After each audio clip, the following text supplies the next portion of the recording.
Hello. Welcome to the Xirtus.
Well, it's not like actually a a sync thing, but just keep on doing what you're doing, guys. Because whoa, like I like seeing these numbers drop. Sort of impressive. No, really. It's a bit of a sync in a way, but it's kind of explainable. So, like, I don't know how causal it is, but there's the 80-20% difference. So, like, the way that Democrats will, when it comes to certain issues, namely the boys and girls sports. So that's 80% of Democrats are actually against boys and girls sports, but all the Democrats, 100%, voted against that. So that's gets weird. So when you look at the 20% thing, it makes sense that you'd have a 20% approval when that was 80-20.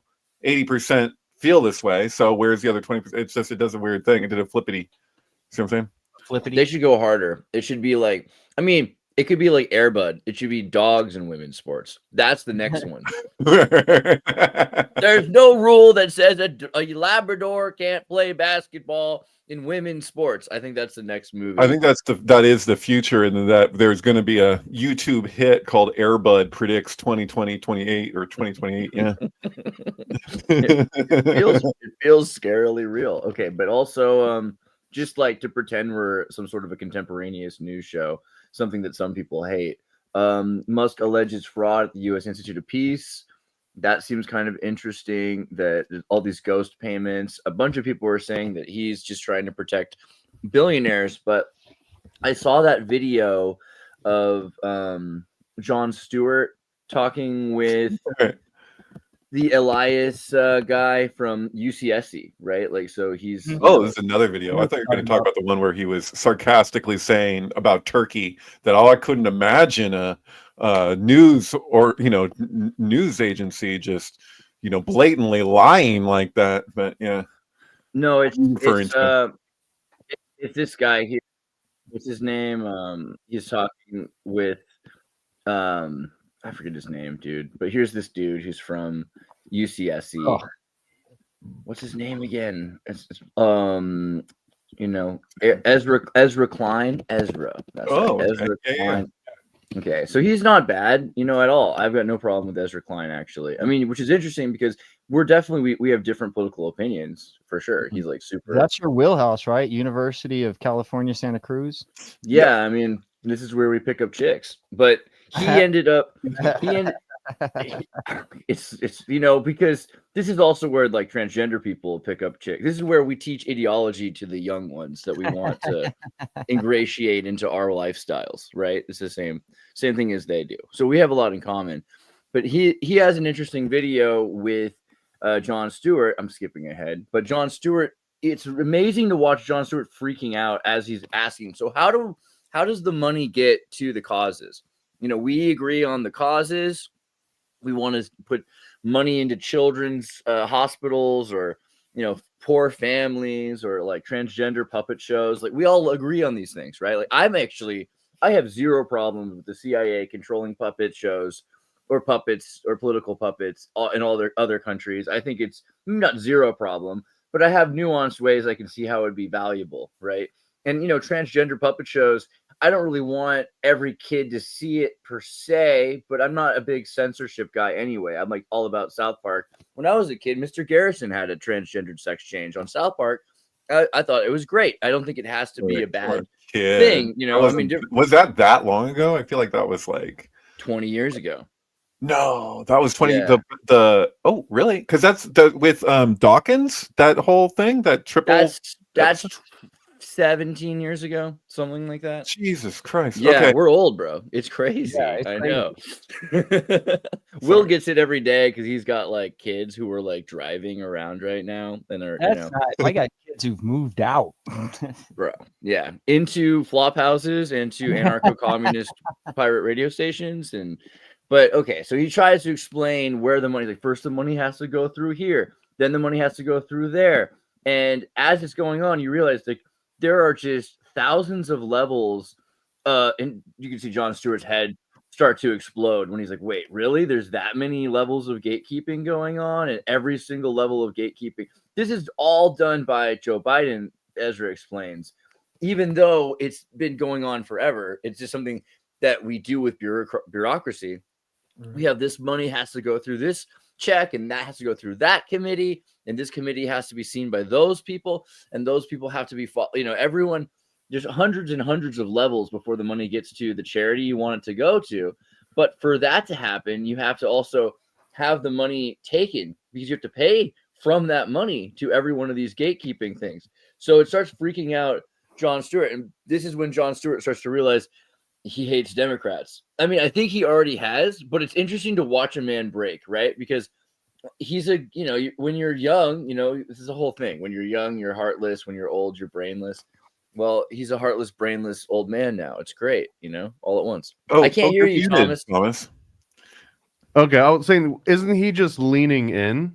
Because it seems like this is his version of being an Alex Jones. Like he's in the WWE right now. He's Gavin Newsom right now a little bit.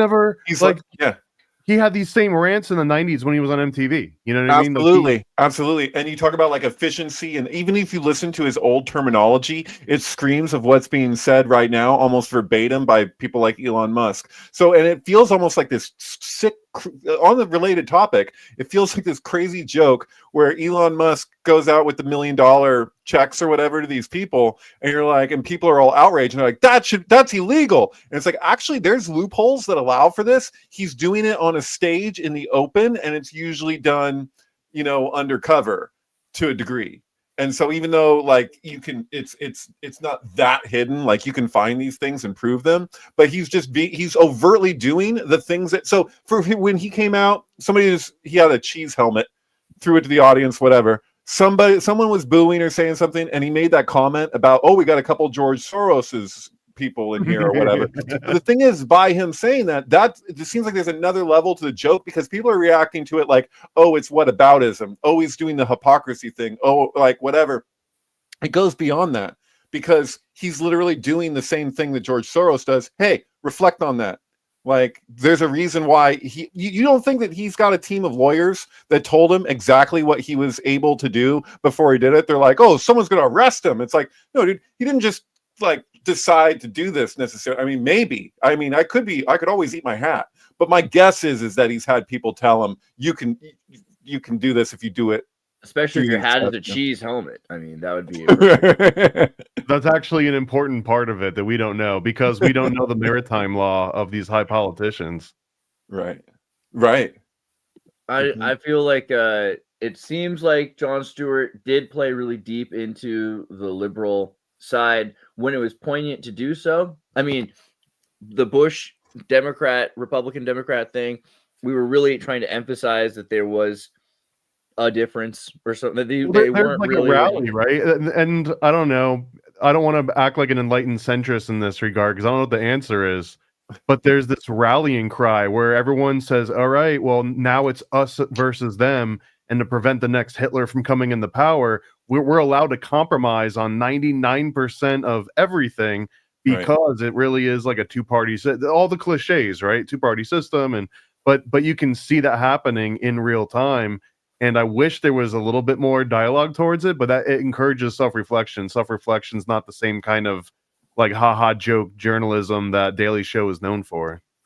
Right. At the first time I ever got like dogpiled on social media in my life, well, I think it was 2009 or something, where I didn't even know that this was off limits, but there's something about like greenwashing. It was somebody giving a talk in Santa Cruz, and I had shared it, and I made a statement about like beware of what can be done when it's for the good of the planet. And it's not that dissimilar from what you're saying. Like, we can rationalize so much. Once we project the fear, it's like there's that kind of like by any means necessary. You got to stop this. This was like the whole Reagan Star Wars sort of premise, and Blue Beam, right? This is Blue Beam in a nutshell. Yeah, pretty much. It makes me sad. I just want to say I'm not anti-puppet. I'm not anti-psyop puppet. I think we love Sam Newsman, and I think if he wanted to be, he's one of the good ones. He's actually transitioning right now. I don't want to go too deep into this, but I'm happy to say some of my good friends are puppets, and Sam gets to be that proxy for me. So if it ever comes up, I can actually, like, I know puppets, so you can't accuse me of being right. I'm gonna pull I have a friend who happens to be a puppet card every day. So also weird how the JFK stuff only gets good after AI gets good. What do you think about this? Is this just a coincidence, or is it because now we can look through the documents, or is it now because we can like make all this amazing fake photorealistic document? Is it all really real stuff? Now. Like, yes. I mean that you could say the same thing happened because of with the UFOs. Like basically UFOs became like a thing pushed onto us because all of a sudden there's thousands of AI UFO videos. Mm-hmm. True. I think also, yeah. Oh, sorry. Well, I think there's like an upcoming change in the way information is analyzed, and when you're in a vacuum, the few voices end up getting all the space. So the best counter attack for that is to just inject as much noise into a system as you can. So if you can inject a whole bunch of UFO noise, now all of a sudden the only things that might have been out there making echoes are a lot harder to trace. You gotta sort through so much. It's like a Gish Gallop logical fallacy almost. Yeah, isn't it kind of weird that the UFO thing and the JFK thing have been so closely connected somehow? We already know. We've been through this. And Bigfoot. Don't forget Bigfoot, right? Well, I mean, look at the video from Barely Human 11 on Roswell and the JFK assassination with Back to the Future. Like, there's something to JFK, it. Oh well, there's the thing that there. Okay, so the day that JFK was killed, there was actually a nuclear test, and its code name was the Greys. That's right. Like when the president's been killed, right? All other military actions have been suspended in mourning of the president, and there's continuing to have a nuclear test. Right. Code name is not Gray or Grays, the Greys. It's really yeah. Word. I hate to just kind of do this. Also, a measurement. And the gray is an ionizing radiation dose. Are we talking A or E? Because there's a stark difference between the two. Right. It might have been the Gray. What is that? Go back to that. That's cool. I didn't know that. Yeah, so gray or gay, which is also pretty fucking funny, by the way, is the ionizing radiation the anal dose. Probing gray, the anal probing gays. Sorry, just something to this. South Park. It's actually defined as the absorption of 1 joule, which is pretty gay. One radiation. Joule. No, You're 24 gays. Yeah, I mean 50 Shades of Gay. So that was the day and year of the first screening, which was a pre-screening of Dr. Strangelove, which was canceled because of the assassination. So I just worth pointing out with the nuclear connection that movie ends with basically like full-on nuclear fallout, right? Yeah, Well, I don't know. with the premise being, isn't it funny how the JFK stuff comes out and everything else comes out when AI starts getting good? But as far as I know, none of the massive AI systems will really take off their bumpers for any plebeians. I'm sure behind the scenes, someone's got a God code where it won't lie and it won't check all these weird little parameters. It'll just be like, who killed JFK? And it'll just be like, blurm, and it'll give you like all the stats on it. But right now, they all have so many filters that prevent that from occurring.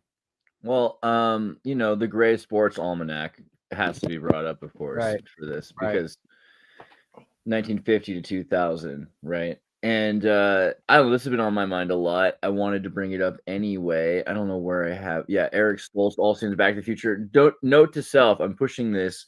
We don't have all the footage, and they do, and that is, I think, we have a gap in the Eric Stoltz Back to the Future race, and we need to catch up. We cannot have the Hollywood Soviet Union have control, have Eric Stoltz supremacy. So what I'm hoping is that, Thomas, we can work on this. We basically need to recreate some of the scenes of the Eric Stoltz Back to the Future. But what's interesting is, of course, there's we all know this, that originally they shot the whole movie. It's like normally a movie takes 28 days to shoot. They shot for 5 weeks with Eric Stoltz. And then they told them in the 4th week, we're going to be replacing him. We're going to shoot it all over again, which everyone on... Which was an ideological issue, right? He had an ideology that they didn't resonate with, or his take on the film. Do you know more about this? I can't remember. I've never heard that. Oh, yeah. A lot of interviews about this, and I don't know if there was anything other than the fact that they just didn't feel like he was... No, I can tell you exactly what it is. They thought he was like mature. I'm going to put the Back to the Future glasses on this one. No. So I listened to a lot of Crispin Glover, too.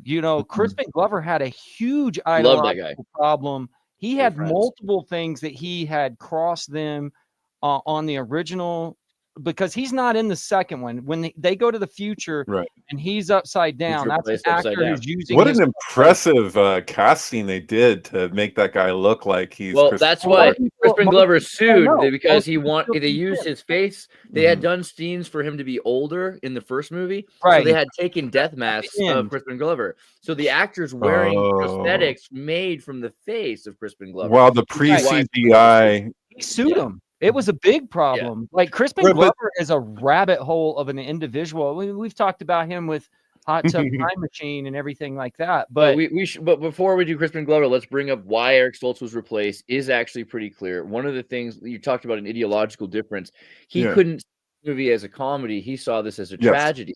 And he said it was a tragedy because he'll never see his family again. Right. He's going into a new world order. That originally the original plan was it was going to be like 2015 in 1980. There would be flying cars and it would be Metropolis in 1980s, because he fixed the world so much from this one interaction.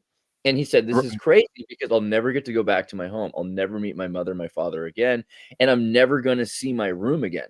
But the thing about his mother and father, and why it's interesting, because we have all seen the Back to the Future movie, and we don't realize how many of the scenes actually are scenes of Eric Stoltz. For instance, this is Eric Stoltz's foot. Okay. Eric Stoltz is pushing. There's a lot of really important scenes. Eric Stoltz. I'm not kidding. It's weird because so there's multiple timelines going on, right? It's like a multiverse, and in one multiverse, you have Eric Stoltz and you have Marty as J. Fox, whatever. Michael J. Fox and Eric Stoltz. Whatever. It's Michael J. Fox. You put respect his on the girlfriend changes, right? Because his girlfriend is no longer the other one. It's Elizabeth Shue. Right. And it was weird because that was also like when you were a kid, that was another recasting that like slid up underneath the radar. Like you didn't originally know. You're like, oh, she looks different, but I thought that was the same girl. And then you realized later, oh wait, they changed the actresses.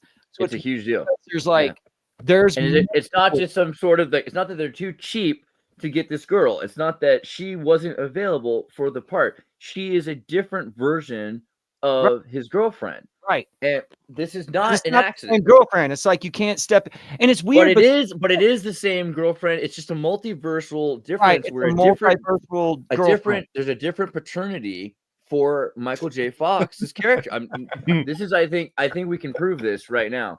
Because if you look at Back to the Future, oh man, this is great, by the way. I just had to. No. That's ridiculous. The Super Grover getting involved. It should have been funny if it was like there was a guy on the curb. There was like a Muppet with the black umbrella. We're getting there. We're getting Oh there. my God. I want to find the scene right here where he's looking at his father, right? And you can see the original version of it here. He's looking at his father. So the scene where he punches Biff in the face. So there's a scene where in the original Back to the Future, you see him punch Biff in the face. Marty McFly, cut from Marty McFly to Eric Stoltz's fist. It's Eric Stoltz's fist that's punching him. I think it's really important. So my perspective on this. No, this is good. This is gold. My perspective on this is that the original movie, and this is why the whole movie exists, even though we haven't seen the whole movie, is that originally Marty McFly is Biff's son. So the way it works is Biff has been sexually assaulting since high school the mother of Marty McFly. We know this. There's evidence for this. There's total evidence for this. And eventually, it leads to her having, if you've got, this is her virginity is stolen, essentially, by this guy at the prom night. It's only because this more assertive character emerges, right? And when Eric Stoltz gets involved and this leads to the punching, all of a sudden, now this Crispin Glover character, who's so influenced by Eric Stoltz, right? He says, no, Biff, you leave her alone. And he does the whole punching of the face. And the punching comes from he's seen his son punch Biff in the face. So he's learned it can be done. Biff can be punched in the face. Right. In the movies. And this completely changes the timeline because after that, he has, when has in the first Back to the Future, Marty McFly ever had a problem with being called chicken? Never. There's never been a problem with it. Right. However, it was a total retcon. It's a retcon in the sense that now that his father has become an assertive guy, this is the life struggle. This is the only pathos of Crispin Glover's character. His dad's probably always told this new version of Marty McFly, you don't ever be a chicken. Because that's like your mother nearly got hard because I was being a chicken. I will never be a chicken. I learned how to overcome it. You don't even start down that road, which creates this whole thing where he's constantly afraid of being called a chicken because his father told him, don't you ever be a chicken, right? And I think that's the beginning of this new version of the character. This is also interesting because it's a political metaphor. There's a Freudian thing going on here. But remember, the John F. Kennedy street. And who the hell is John F. Kennedy? And who's Biff, right? Biff is Trump. Who the hell is John F. Kennedy? John F. Kennedy Lane?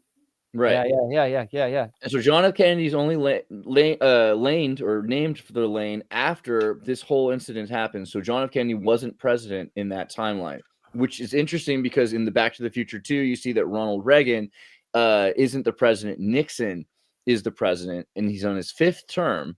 And the Vietnam War is to be ended in 1985. So we're living in a completely different timeline where the Vietnam War is still happening and Nixon is still the president. That's how Doc asks Marty who the president is, and he says Ronald Reagan, and he goes, the actor? No, I know you're full of it. Yeah, because he's completely shocked by this timeline. Nobody Totally. So everything is they were being replaced by actors. So, and then you see, of course, in the Back to the Future, when he's buying the Gray's Almanac, there's a head that's the bookend for it's John F. Kennedy's head, but it's in the window with Roger Rabbit, by the way. Let me see if I can find that really quickly. But it's not his whole head. It's the bust of John F. Kennedy, but it's cut off right where John F. Kennedy shot in the head. Let me see if I can. I think this is in Barely Human video, by the way. Joe's stuff you're looking very deep. I'm pulling it up right now because he's got the seat right there. So you can see right there behind the S is John F. Kennedy's head, and it's a bust that's sliced right where John F. Kennedy's head is assassinated, right in the shot where the shot's supposed to have gone through the back of his head. And you said Roger Rabbit's in this scene too? Roger Rabbit is in the window too. He's in the window too. Roger Rabbit, in my mind, he represents Roger Rabbit represents alternate physics in different dimensions. And Lee Harvey Oswald, because who framed Lee Harvey Oswald? Who framed Roger Rabbit? Dude, I've been tripping out on it, dude. So like with Roger, because Roger Rabbit, the whole thing with the, oh God, what would I just saw this whole thing on how Chinatown was admittedly taken to be the basis for parts of Who Framed Roger Rabbit. So like it's crazy. Yeah, there he is. But there's a Jimmy Carter right next to it. There's a peanut, but isn't that the Carter mask like that you see from like Point definitely Carter? It said, "Trust me." I got another read too on what Andreas, what you were throwing out there. Your mic is muted anyways. But what if this movie, whoever is working on this, realizes that this could be a record into the future? Like Back to the Future could literally end up being some sort of an archive for future generations to find after the next cataclysm, right? After the next like deluge or whatever, they find this. And in order to encode that kind of information of like, don't cross the streams, essentially, by having these two completely different actors interstitched between each other as a way of conveying that there's more nuanced rules to time travel in case like the future versions of ourselves get far enough along that they have to pay extra close attention to detail, I guess. I feel like that's a big reason why they bring her, and like, so the movie's got all these plot holes that can't be an accident. That they bring the girlfriend to the future, but then they take her out of the car and they trank her and leave her in the streets. Right. So she has to be brought home, but they're not the ones doing it. This is the time variance authority kind of idea that it's not our fault that she ended up seeing herself. And this causes what the entire time, the biggest fear he has is that what if someone from the past meets someone from the future, and he sets it up to happen several times where he's even going to eventually meet himself from the past while he's in the future, when he's going back to do the weather phenomenon experiment, right? In the 1955. So there's constantly this idea of a paradox being opened up that could destroy our universe. That this is something that will destroy our universe, which is exactly what Eric Stoltz, his entire fear, his entire tragedy is that his universe is destroyed in the process. Okay. Sorry. Oh, you were actually going to say something, Will. I was going to talk about the fact that on Meta Egg, we did that deep dive into the Montauk-ish, the Montauk cartoons from the 80s. But it's almost like there's all of this mythology that has to do with individuals time traveling in that 80s timeline. Yeah. And it's almost, there's like this idea that those things are happening in the movies because there's some sort of like unconscious unraveling of what's actually happening in real time. Right. And like the JFK thing, that's all like frequently been a target for time travel related stuff, including Stephen King. Yeah, he's most known for it, but there's other examples. I think even wasn't John Malkovich in a movie that related to that, where he's got the magic bullet explained, he's got some special gun that and looks also like most notably is the Umbrella Academy that you can find on Netflix has the one individual who can time travel, and that's his superhuman power. Number 5, he goes back in time and is known to actually shoot Kennedy. So it's kind of wild. But 11/22/63 is really, really wild because it has a weird sync that happens in it also. If you look at what's the guy, the Dowdy guy who wrote the book about JFK that has to do with like Jack Ruby, King Kill 33, and King Kill 33, Ruby having to do with Ruby slippers, Oswald with Oz. He was like one of the original guys who started talking about sync in this way of like an event having echoes of fiction in it. But I mean, that's what Franco is, the guy who goes time traveling to save Kennedy in this show, and he's actually the Wizard of Oz and the Sam Raimi's Oh, and I got an important sync on that too. So in Back to the Future 2, at the very end of Back to the Future, when the electricity lightning storm hits the Tibetan prayer flags that's on the DeLorean, right? Yeah, the DeLorean sent back in time. Pinnacle flag. Do you know? And then they burn. There's a bucket, and they burn the copy of Gray's Almanac. They burn it in a little bucket, and this is all in front of the Lyons estates. Do you know which studio they shot that in? It's the same studio, that MGM studio, they shot Wizard of Oz. The Okay. Wizard of Oz is shot in the same studio that Back to the Future 2 shot in. There's a lot of I mean, especially Storm. in the third one, there's a lot of rainbow symbolism. Like the whole idea, like the train has to get up to its speed, and each time it lets off another colored plume of smoke. So it's like the Rainbow Road and whatever. And of course, the Dr. Brown's wife is like completely covered in purple the whole time, or lavender, and she herself is a time traveling icon from Time After Time. With Malcolm McDowell? No. Her name is the guy who played Sam in Cheers. Sam Malone is played by Jesus Christ. What's his face? Yeah, I can't remember his name right whatever. now. Yeah. Anyways, Ted Danson. Not Danson. What? Yeah. Is that right? Yeah. Okay. He Whatever. married Mary Engelbert. Is that her name? Right. He's married to the woman from Back to the Future 3. True. Right. But she was in another time traveling movie called Time After Time, in which a guy goes, H.G. Wells goes back in time to go to get Jack the Ripper, and Jack the Ripper. Right. That's Malcolm McDowell, right? Right. Malcolm McDowell from Malcolm McDowell. Oh, okay. I was thinking about the girl McDowell that was in. No, Andy McDowell. No. Yeah. But anyways, and it's got a very it's very H.G. Wells, sort of looks like it's the time machine is his outfit. Right. But they go back to November 5th, like that's the date. The same date that he goes back in time is the date they go back in time and Back to the Future. Right. And Engelbert's in both of them. So it's really weird. Hey, bro. Oh, I gotcha. Do you get what I'm saying? She is in 2 time traveling movies with the same date. Yeah, she's in the Western of Back to the Future 3. She's also in Going South with Christopher. She's a party. She closed Lloyd. From So Christopher Lloyd is in Going South with her in the Old West with Jack Nicholson, by the way. So there's like a whole crazy John Belushi there. Dude, coincidentally, And Jack she's Nicholson, also in right? the next movie that we're gonna do.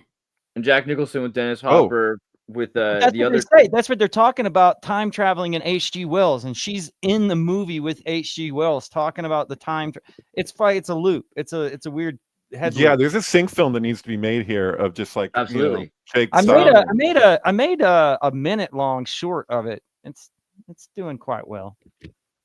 Nice. I never some got thoughts, into the John colors. Belushi. There's all of this weird color thing with her. Like the colors she wears are so vibrant for like that time period and stuff. But that's like, if she's in that Jack Nicholson movie, that's like this weird time loop. Like she's in like Back to the Future and The Shining. You know what I'm saying? Like, Oh no, there's a huge crazy thing there because he's going to be hung and then he's saved from the hanging by marrying her, and it's got all these anthropological implications. I made like a 3-hour sync film that focuses partially a section of it on this how that all relates. Yeah.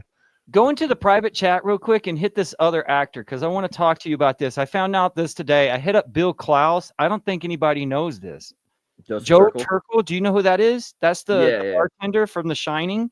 But you know what else he played in? He's Terrell from the Blade Runner. Yeah. If you go down into his credits. So The Shining and the Blade Runner. So this is kind of like the same deal that we were talking about with them time traveling and stuff. And an old Western, right? Because he's in King Rat, right? Or something He's in another one that has to do, it's called The Dark Side of the Moon. And that's what I wanted to talk to you guys about. Chasing Whiskey. Like he's in this movie called Dark Side of the Moon and he's in The Shining. Do you get what I'm saying? Yeah, absolutely. Do I get what you're saying? Isn't that weird? Yeah. Whoa. And like, okay, I haven't seen this one. In 2022, a repair crew is sent to fix an orbital weapon on the spacecraft malfunctions. Have you seen this one? Did you watch this yet? Mm-mm. This is the next thing we have to see. Okay, good to know. I saw so there. at I'm least interested 20 years ago. Yeah. Vague recollection. 666, a triangle, dude, right there. 666. What the hell are we talking? No, there's movies that exist just for like sync, like they have to exist. It's like the haunting of Julia, full circle. You know. That's pretty good. Yeah, he's also in Fantasy Island. So for whatever reason, I think that's important. I don't Yeah, know. I figured it was like I read all of this stuff. I just did a podcast with David Gill from Dickhead, totaldickhead.com. He's a blogger about Philip K. Dick. And we watched Blade Runner, and he didn't really tell me that, but this was like the first time I had really like deep dived into Blade Runner. And I feel like there's a lot of Kubrickian, like weird language going on in the background of Blade Runner that I never noticed before. What is this? I'm not allowed to talk about it. We're not allowed to talk about it. Waluigi. Yeah, yeah. We can talk about anything, but don't talk about that. Don't talk about that. I don't know. We can talk about Waluigi all we want Meatloaf to. song.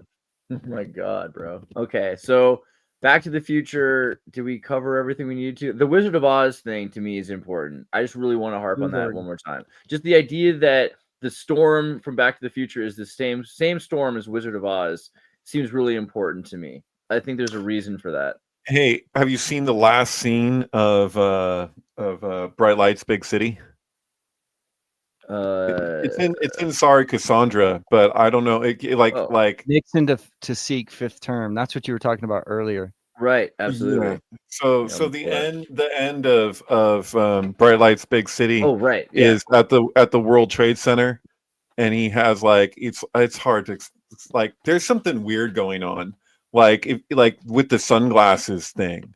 So like, okay, so see there, it's got Kiefer Sutherland, right? So like, if you Lost know, Boys. like in Lost Boys with the sunglasses. Oh my god, and the mother from Lost Boys. That's right. That's the mother crazy. from Lost Boys with Kiefer Sutherland. So like, and she's like dying throughout the movie. Like he's remembering her death like throughout the movie. So he's processing that, which is connected to his coke habit, right? So the whole thing is like him getting clean from coke, and that he's playing like, so Kiefer Sutherland is a vampire in this movie. Like he's a nightlife vampire.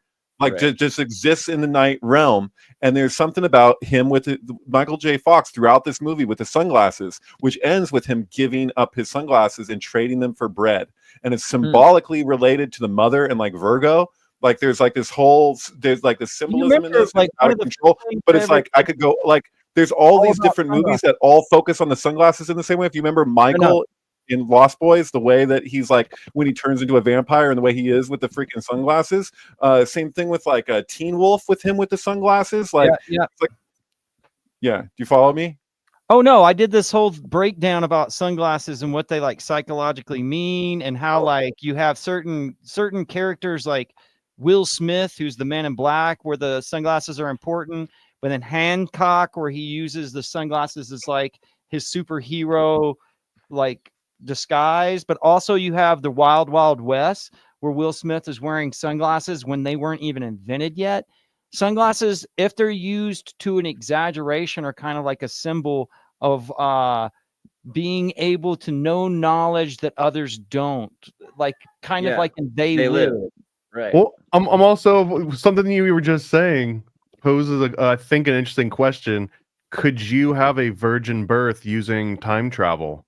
Could you be born in one timeline, go to another one, and now you're literally in a from Marvel virgin birth? comic. I want to point out. I want to point out one 200. thing though, Will, really quickly, because you said that sunglasses weren't invented at that time. We all know. We all know from. And I did just watch Wild Wild West randomly because I was watching the 3 episodes South Park from season 3, where it's the meteor shower and then the Waco. They're trying to kill all the people in South Park because the alcohol, fire, tobacco, ATF are at their house thinking it's another Waco. So I was just watching the Waco. And this is all happening while Cartman is obsessed with Will Smith's Wild Wild West, and he's making his own Wild Wild West video with Clyde Frog. Right. But it's important to remember, and we all know this because we saw Nicolas Cage's National Treasure, that sunglasses were indeed invented by this time by the Freemasons for the purpose of Ben Franklin's ability to look through the Declaration of Independence. There were glasses. Oh, right. And in the book Wizard of Oz, you can't see Emerald City without the glasses. Right. No, that's for sure. I've used the whole sunglasses analogy for the Emerald City and shit before, but yeah, that's wild. That like makes total sense. There's definitely an idea that sunglasses set you apart. Even in like the idea that if you get pulled over by a cop and they use sunglasses for like intimidation, like in Cool Hand Right, so Luke. you see yourself. Yeah, that's the whole Right, point. they're It's, oh, what do I look like? Yeah. The sunglasses right there. And then, Right, by the way, what are the bifocals. sunglasses? What do the sunglasses look like? What character wears red and blue 3D sunglasses? glasses. In wears Twin 3D? Peaks. And Back to the Future. Back to the Future, the guy does it. The glasses. bully guy. The I friend know of- one of that. I know that guy who's in there too. Really, which one? The guy from Titanic? Because Oh, there's a connected. couple of the Biff characters that roam around with him. I came across one of them one time. I can't remember which one it was. I think it might be the 3D glasses guy. I think it's through Andras. Well, the Titanic Back to the Future sync It even also says seems 3D really right important. there. Because 3D was like 1954, I think. There was a whole strand of 3Ds, and then it got popular again in the 80s. And in Yeah, well, 2010. Jaws 3 was one of the big ones. Friday the 13th 3, yeah. When it was Which like is the a thing where you major- had the third movie, they wanted to. And Oh then my God. Are we Avatar would supposed be to like watch Back to the red. Future with like a red and a blue filter then? Is there something with that? Oh, there is the Back to the Future 3D. That's Back also to the Future 3 ride. is all about the color spectrum, so I wouldn't get it. I wouldn't doubt it, because what you're talking about is the red and blue shift, things moving away and things. So like the red line is associated also with speed. So at the end of Speed, they're in this train wreck, and he's going after this red line. Like there's always this idea of the red line is when it's going the fastest. You all went to Hollywood, Universal Studios Hollywood when you were a kid? Did you guys go on the Back to the Future 3D ride? Yes. So this is now only existing in Japan, as far as I know. I don't know if it's even Oh, still really? operating. They sold the ride to This Japan. is wild. Yeah, I in don't know Florida, if this turned into the Simpsons ride. and in California, it turned into the Mummy ride with Brendan Fraser, which is pretty cool. Have you seen the Pepsi commercial with Michael J. Fox where he clones himself? Okay, that's another thing I wanted to bring up, because in the Pepsi scene from Back to the Future 2, you have Ronald Reagan and the leader of Hamas arguing, and he decides, hey, I just want a Pepsi. And I think that's kind of interesting because, that scene you've got saying that this is the 80s and this is the past, and Ronald Reagan's dead, and the Hamas leader's dead, and Michael Jackson's dead, which is a lot more of a interesting thing that they would presume that Michael Jackson would already be dead by 2015. But they're all associated with Pepsi and the Pepsi challenge, the idea that Pepsi was smuggling rockets and Soviet tankers and jets and American military vehicles to corporations outside the United States. And people saying, hey, I just want a Pepsi, which is really what ended the Soviet Union in a lot of ways, was the selling of Pepsi products through Rockefeller's LEAD program, right? Wow. Hey, I'm if you thinking a want lot a of stuff. Pepsi free, if you want a Pepsi, you're gonna have to pay for it, because he says, I want a tab. Well, if you want a tab, you're gonna have to order something. I want a Pepsi free. If you want a Pepsi, you're gonna have to pay for it. Right. Right. That's a good line. It's true. Almost during world wars are actual soda wars as well, right? So that means that Coca-Cola won World War II, and then I guess that Pepsi won the Cold War. Yeah. Oh, interesting. Yeah. Word. Hey, Like look whoever up Michael J. Fox Pepsi commercials, because there's a couple. There's the one where they get locked out of the car with the dog or whatever. Do you know what I'm talking about? I'm trying to Right. remember who the actress was that was in that commercial with Michael J. Fox, because it's significant. But him with the clone, with the robot, he builds a robot of himself. It's so freaking weird. Where do we One go? of The those. clone. There's close to the clone one. Yeah. Yeah, first there's up. one. Yeah. You know what? Oh my god, we should just watch it. Can we? I think we watch can get. that? I think we can get away with this. Hey, we're I promoting. don't think anybody cares about this. Yeah, I hope Pepsi wants us to do it. right. We're free advertising. That's why. Absolutely perfect. My God. That's how they time travel, right? It's the evil. See, you got the twin. There's Jocelyn and Boaz right here, just fighting over the. What's taking you so long? There's one taste that just can't be duplicated. Michael, you just don't look yourself today. Diet Do Pepsi. you know who That is so creepy, dude. What a weird You handler. know who that moment. is? No, who's that? That's the chick from Full House. Oh, really? Right. Oh, And so wow. yeah, and then there's the other commercial where they get locked out of the car with the dog for Pepsi, which is also Back to the Future era. But I can't. There's something significant about the actress there too, but I can't put my finger on it. But yeah, I don't It's know just where to find the one with the car. With the everything dog. about it is just loaded with symbolism. Oh, the Mad Dog commercial? Yeah, Yeah, the Mad Mad Dog. Dog which is commercial, that's it, interesting. yeah. Mad Dog, because Biff Tannen's grandfather's Mad Dog Tannen. Right. Oh, there you go. Mad Dog Cannon. About 60 to 35 and then to about 70. I don't know where we Oh are. no, that's Star from fucking Lost Boys. It's Star from Lost Boys. Dude, Exactly. Are you kidding me? No, That's I'm not. crazy. 35 No, and she's about from Lost 70. I Boys don't and know where we are. Twister. She's on Twister also. What? Oh, I used to know where we were.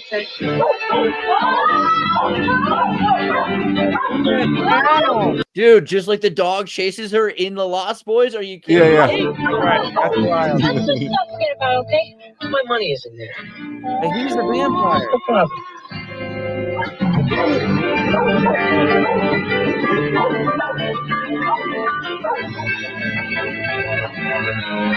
But then they lock the dog in the car. They trap the Mad Dog in the Yeah, they trap the vehicle, Mad in the Dog, Back and to then the they're like, Future "Oh, shit." car. Like in Back And to then the the dog- Future, where they put the dog in the car so they can The travel. dog will have space their time. keys in its mouth in the window. Yeah, that's how it ends. But yeah, he's just like, haha, what are you gonna do? That's crazy. That's crazy. And it says a taste that's generations ahead. That's the, Right. That's the tagline. And of the you know, time, the diet Michael Pepsi. J. Fox is the dog in the robot dog in oh god, what is it called? Do you know what I'm talking about? Where the dog can project movies from its face and stuff. Archie. oh. Archie. No. Archie. Yeah. Yeah. So all this stuff is in Sorry Cassandra, but yeah, no, it's nuts. But yeah, Archie is an acronym for something. Yeah, there it is. Yeah. And he's got the Terminator eye and everything. The one. Yeah, this is one of those movies that just had to be made for sync purposes. And if you watch the preview for this, it ends with the big Bluebird theater. Like it says Bluebird on the theater, and they're like backing up in the sky. Like it's so like just stick with the theme. Like if you know Bluebird is right there. Like they have the billboard for Bluebird when he has a decisive moment in Back to the Future. Right. What to do, And right? The alarm clock goes out in the background. That's the billboard he has to start his drive. Yeah, and then if you look closely at the place where the big 911 shows up, where it says 9 on the side and the 11 is the tire tracks on fire, you know, in that spot, like that, right next door on that street is a sign for that's the Bluebird Hotel that we saw the billboard for. So it's like there's a sign that says Bluebird there. Yeah, there it is. The dog is projecting movies out of its eyes. It's so terrible, but it had to be done. Oh my god, this is. And that's Michael J. Fox's voice coming out of that dog. He's just, it's so like, it's a serious thing. Like they just had to do that. Teen Wolf and windsurfing. Yeah. Right. Surf Vietnam. There's a lot to this one. I don't know. That almost seems like it could have been from, what was the sequel to, was it Lady Starlight? in the Oh. Was it, or the Twilight Barking? Twilight Barking was what I thought you were going with. This supernatural, like all dogs gain these supernatural abilities. I didn't actually watch the sequel to Lady and the Tramp. I know it's Scamp's Adventure, I guess is the name of that one. It's about like the son of the Lady and the Tramp who desires to become a wild dog, right? Is that the right movie that I'm thinking of? Or was that 101 Dalmatians? What you're talking about? Twilight Barking. It comes from 101 Dalmatians. That was the original sequel to Dalmatians, right? Which you're the only reason I know this, by the way. That's incredible. This book exists, and so all about the serious dog star. I have to wonder about that because the fact that is really interesting. I don't think about it, but the first time traveler is a dog. Back to the Future starts out with it starts out. Well, is it Copernicus is his dog in 1950 and Einstein is his dog in 1985? So all we know is that Einstein's traveling through time, but it could have been Copernicus as well. Also, the wizard in Sword in the Stone, which I think predates this as well, right? Because that was in the like Middle Ages. Sword in the Stone has a dog. Sword in the Stone, the wizard, he travels into the future and he comes back because he had just gone to like a beach in Florida or something. Bermuda. He went to Bermuda. Bermuda, right? And that wouldn't have made any sense with the attire that he comes back in because he's got a Hawaiian shirt on and everything, which squarely dates that into at least the 20th century. He's got sunglasses. You know what that means? Of course he does. He might be the earliest time traveler in cinema that I'm aware of. You know, the Bermuda shorts actually comes from the King of England, right? So it's like Prince. Is it Thomas? No. That outfit is spot on, man. With like minus the beard. Bro. I'm trying to remember the Prince, England, pink shorts. Oh, I think I know what you're talking about. Pink shorts. just- What is- More original- like Obama tan suit, but yeah. I can't find it now, but yeah, it's like who is it? It's is it Prince George? It's like Queen Elizabeth's father. I think it's Prince George, right? George. So George, Prince George Bermuda. Is that right? I think this is right. St. George Bermuda. So whoever ended up retiring to Bermuda so that Queen Elizabeth could happen, he was known for wearing shorts all the time around Bermuda, and that ended up being like the fashionable thing to do because up to that point men didn't wear shorts, right? But Well, this it guy used to was be like, that the boy wanted to wear the long pants, but always had to wear the shorts, right? And that, or strike that, reverse it. I forget how that went. I'm just thinking of anti-Maine, but yeah, when the kid's all excited that he can wear long pants. I don't know if I should show this picture, but I know somebody who used to wear shorts before the King of England. You know what I'm saying? Oh, Those are Linderhosen. Come on, man. Lederhosen, yeah. Linderhosen in Bahama, but Bermuda I'm shorts are just not- saying. I'm not saying that. Like, it's not like if you drink water, if you wear shorts, you know. Like, I'm not saying that. Those are Linderhosen, bro. Here's what I don't get: if it's cool out enough, or if it's warm enough that you're gonna have shorts on, why also put wool socks on? That's what makes that so creepy, I think. well, when you're yodeling your way through the Alps, Right. Yeah. It's You know, the Alps no same in rules the apply. springtime, bro. Yeah. I'm kind of a fan of the socks and the sandals. I got a problem. I know that might be. That's probably there's like a set of connections going through my head, and I just want to communicate it. And it's the phenomenon where you have it's an archetypal type of thing where kids got the comic books, the adults are trying to figure something out, and the kid's got a comic book, and he's like holding the comic book, and he's like, "Hey, it's in the comic." And the adults like actually bother to like entertain what the kid is looking at, and then like take it seriously. So like the three places that come to mind where I've seen that was an old Twilight Zone, where where all their cars are doing weird stuff and their electricity is doing weird stuff. Turns out at the end that it's just like there's a UFO on a hill overlooking them, and they're like, we're gonna go through every town and do this because it turns neighbors against neighbors. So it's just showing like how little it takes for everyone to go at each other's throats. But there's a kid with the comic book and he says it's space aliens, and then they all entertain it or whatever. The original script, Night Skies, that ended up being like well, it's kind of like Critters, really. But it's like E.T. and Poltergeist both came from this Steven Spielberg script, right? In that, the kid actually says when he does the same thing, he does the equivalent. He's got the comic book, and he says, he says, look, they're from the Dog Star. Like it's in the script, like it literally says the aliens are from the Dog Star, and the adults actually end up looking at it and entertaining it. And the other one is Back to the Future when he crashes into the barn and the kids shows the adults the comic book. It happens in Paul too. Paul, the alien movie with where Joe or Seth Rogen does the voice, and then it's Frost and the other guy who have written together before. But he said Shaun of the Dead and all that from Mission Impossible. This is me. He has this comic book that has an alien. See, comic book or aliens and comic books are tightly wound together.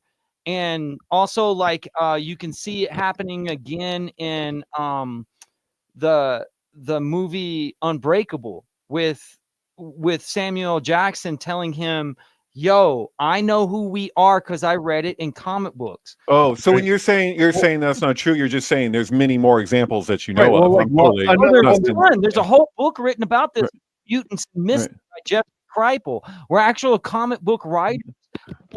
Like there's this one story about this guy who was writing Planet of the Apes, and he was talking about he was drawing the panel where Step Monster. The girl like that, you know, in Planet of the Apes there's always like a very attractive girl who can't really talk or whatever. She's like the human future who's I just watched that the other day.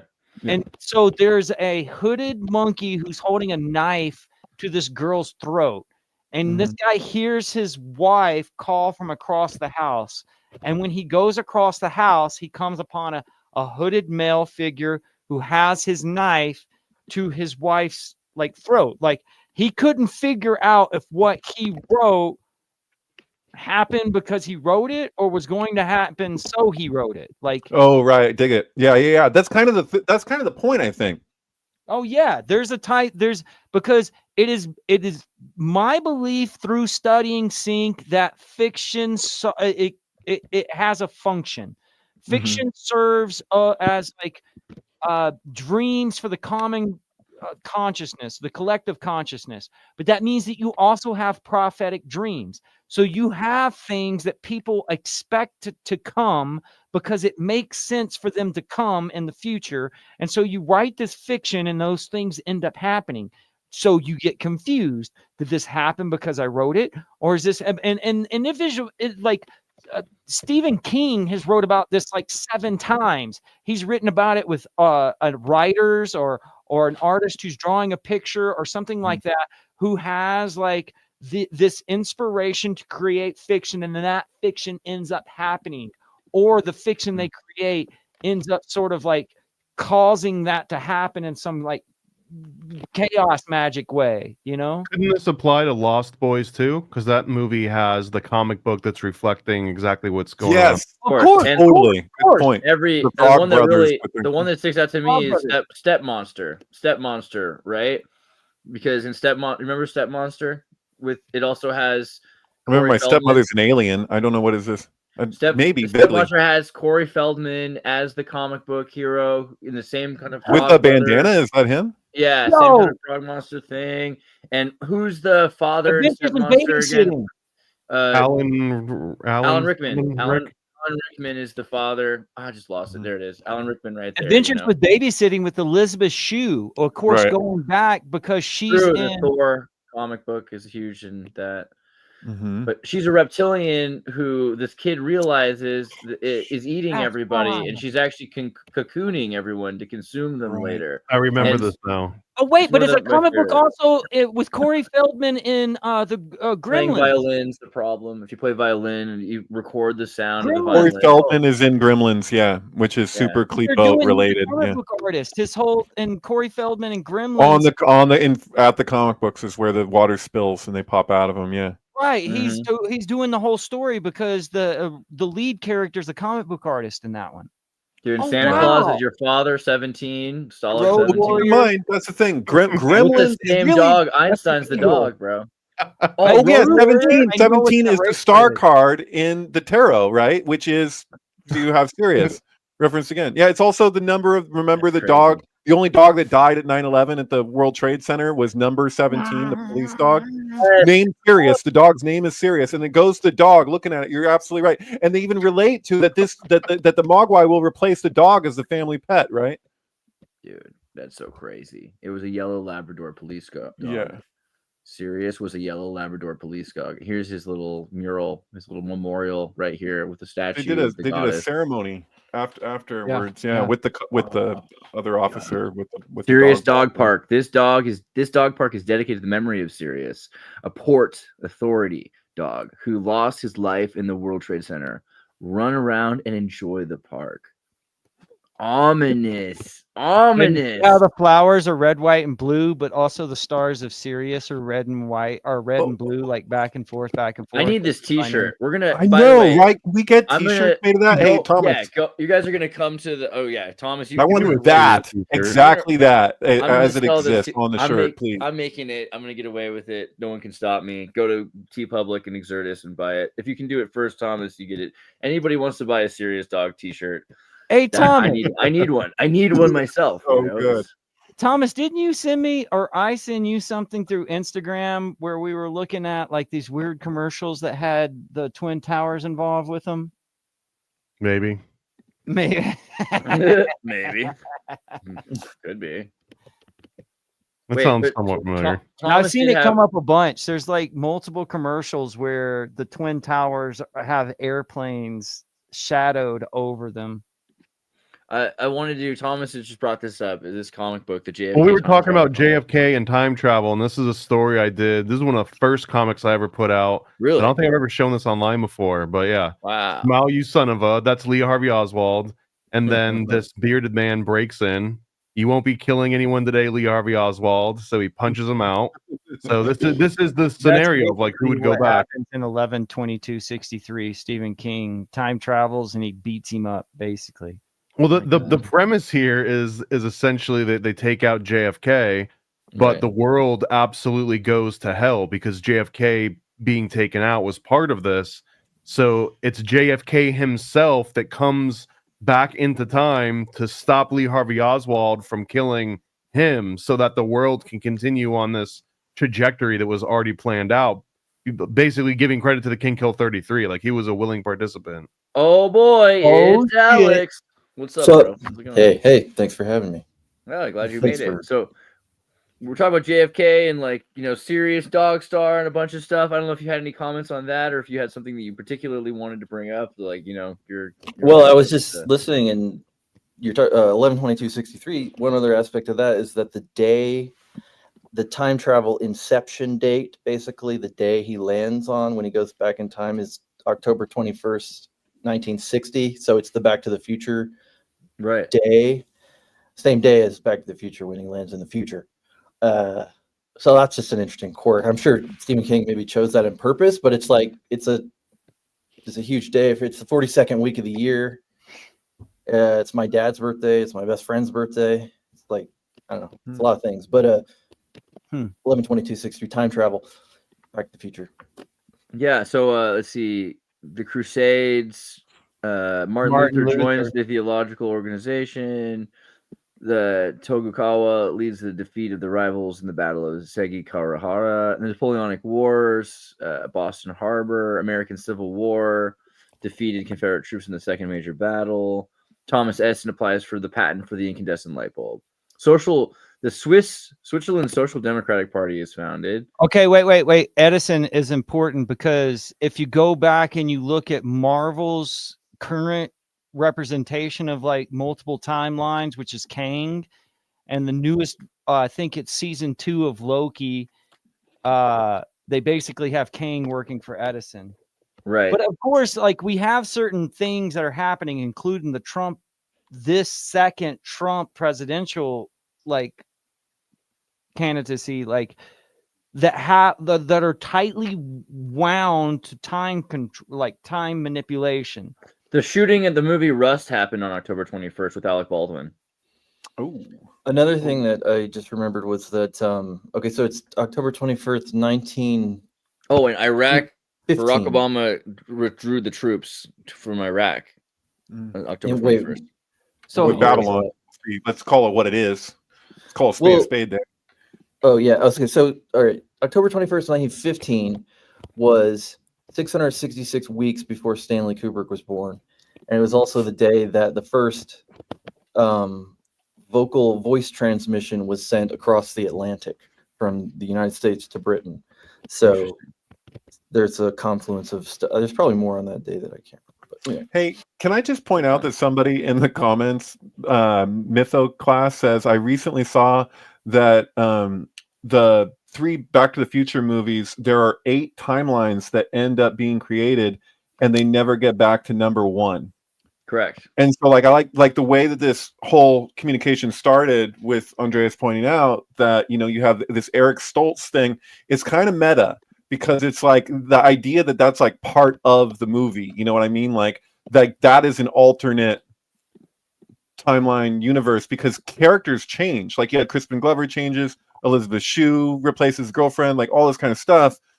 It's like that all feels like in the movie itself that's part of it. Although Crispin Glover, you could argue that was for its own reasons or whatever, but where's that line really between them actually doing it on purpose, like with the girlfriend, versus there was a disjoint? Like, and even the explanation for Eric Stoltz that he saw it as a tragedy and they were like offended, they didn't want him to be like, gets weird, maybe he felt really strongly, like I wasn't there. I don't know how he communicated that or what that conversation was like. Was like literally a fight?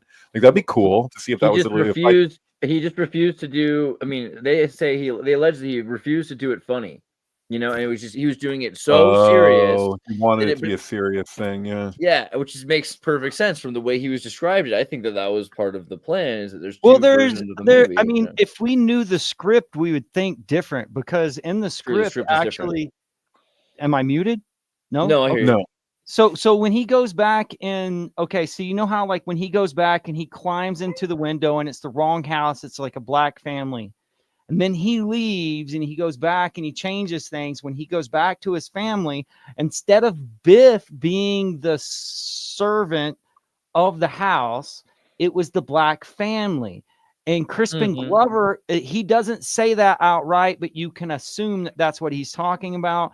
He says that that's one of the main objections. But if you can imagine that Eric Stoltz reading the same script would be like, oh, no, wait. Like if they go back and this is like a black family is like their maids in the same house, that's kind of a tragedy. It's kind of like because the whole thing about Back to the Future is you're getting nothing for something or something for nothing, right? You're materializing all of these wealth by changing the sins of your father, so to speak. Right. And there's And also the chicks for free. and there's a sacrifice made. I think Eric Stoltz could also be kind of likened to the first Tin Man, right? Like the Tin Man is replaced in The Wizard of Oz. So there's kind of there is something there with characters that are being replaced in these movies over and over again, and what they're saying about it, and also just that kind of Freudian level, the sexuality. I think that's something that we need to like analyze a bit more. Also, why Analyze is it? That's wild to me. I figured Stoltz was not appropriate for Back to the Future because he looked too 80s. Like you can put Marty or Michael J. Fox into the past and he looked like he could be from the 50s. Crispin Glover's looked like he could be from the 50s. Eric Stoltz looks like he was a fish out of water, bro.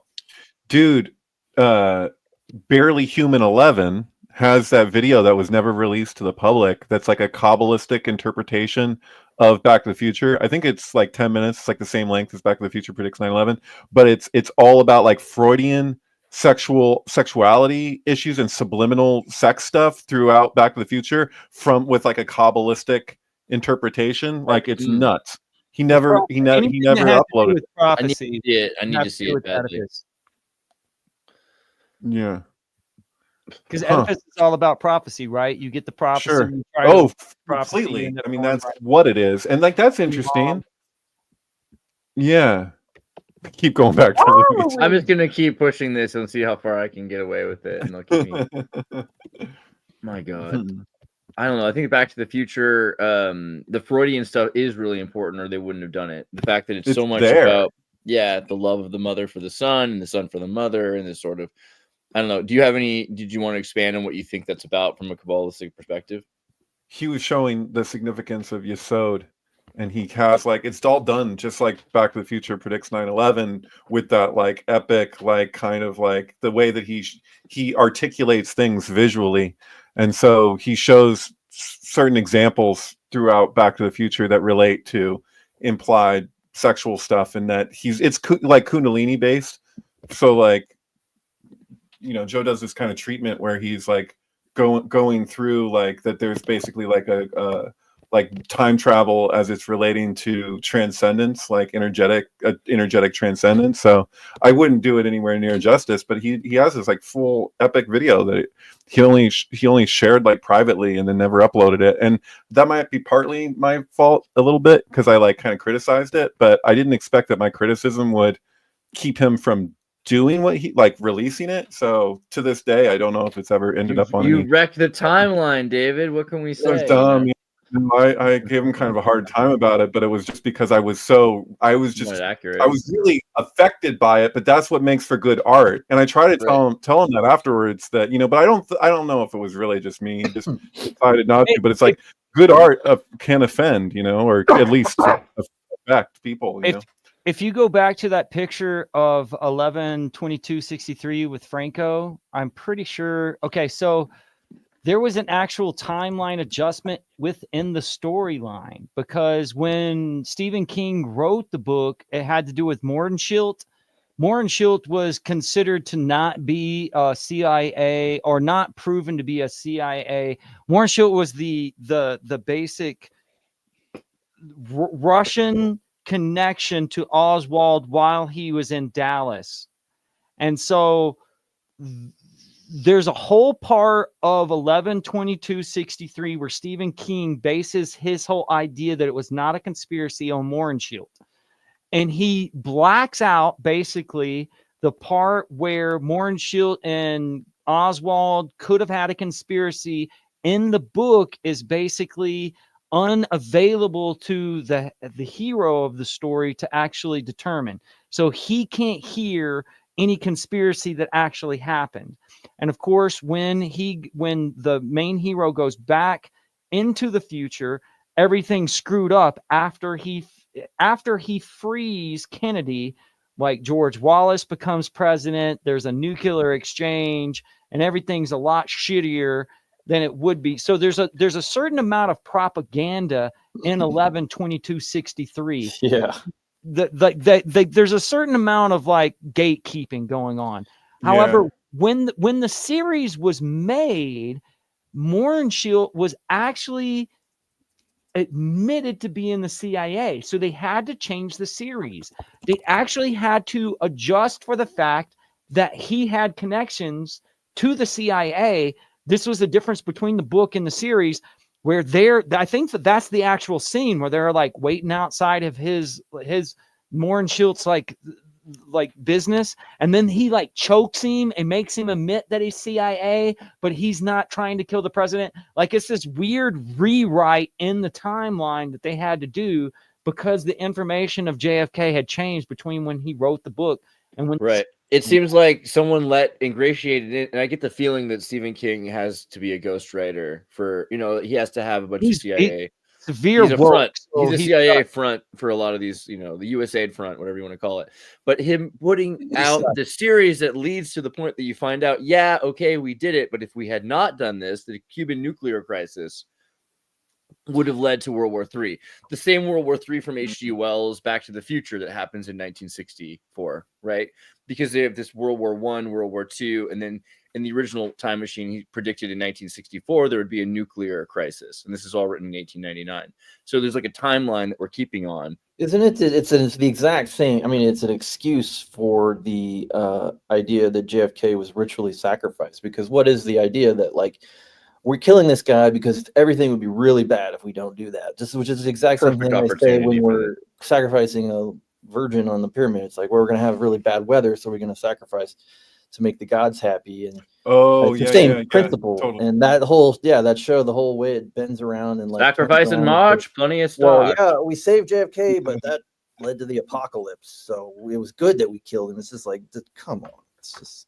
But there's some. I mean, they're casting him in the role of like Christ. He's the Christ sacrifice, and maybe it's deeper. But that's that classic, like Ricky Gervais always goes over that. Like if you had the opportunity to kill Hitler, and then you come to find out that all these terrible things, worse things happened. If it wasn't there's always that idea. It's a philosophical. 11/22 is 11/22/63 is tropey as hell. Like, it's bad. Mm-hmm. It's really weird because it's basically like the butterfly effect, using the 20th century example of what you would want to do the ultimate right. Like, you either go back and you save Kennedy, or you go back and you kill Hitler. And in fact, Marvel did this. They created one of the most popular characters that have been created in Marvel since 2013 has been Cosmic Ghost Rider, which is a version of Frank Castle, aka the Punisher, who becomes the spirit of vengeance, aka Ghost Rider, and then time travels. He goes back to kill baby Thanos, and then adopts baby Thanos. But it's really like the pot of ultimate multiverse. You have the Punisher as the Ghost Rider, who time travels to go back and kill Hitler. Dude, you know how often when I'm talking about Polanski's Ghost Writer, people hear Ghost Rider and they get all confused, and I don't go to the trouble to be like Ghost Writer. Well, I think you hear that, and I think the 90s cartoon, and I get really excited. So it's Ghost Rider. Somebody go ahead. Sorry. Cartoon. Well, somebody in the chat, Chris McQuinn, asked a question about Tippet, and I put a link in private chat to my tweet from today about it. I don't know. Tippet being today. You brought up Tippet today. Yeah, okay, he's got it. So yeah, this Chris McQuinn says, is there significance to J.D. Tippett being born on September 18th? And I say yes, because that's the day that the CIA opened for business. And so the CIA opened for business on Tippett's 23rd birthday.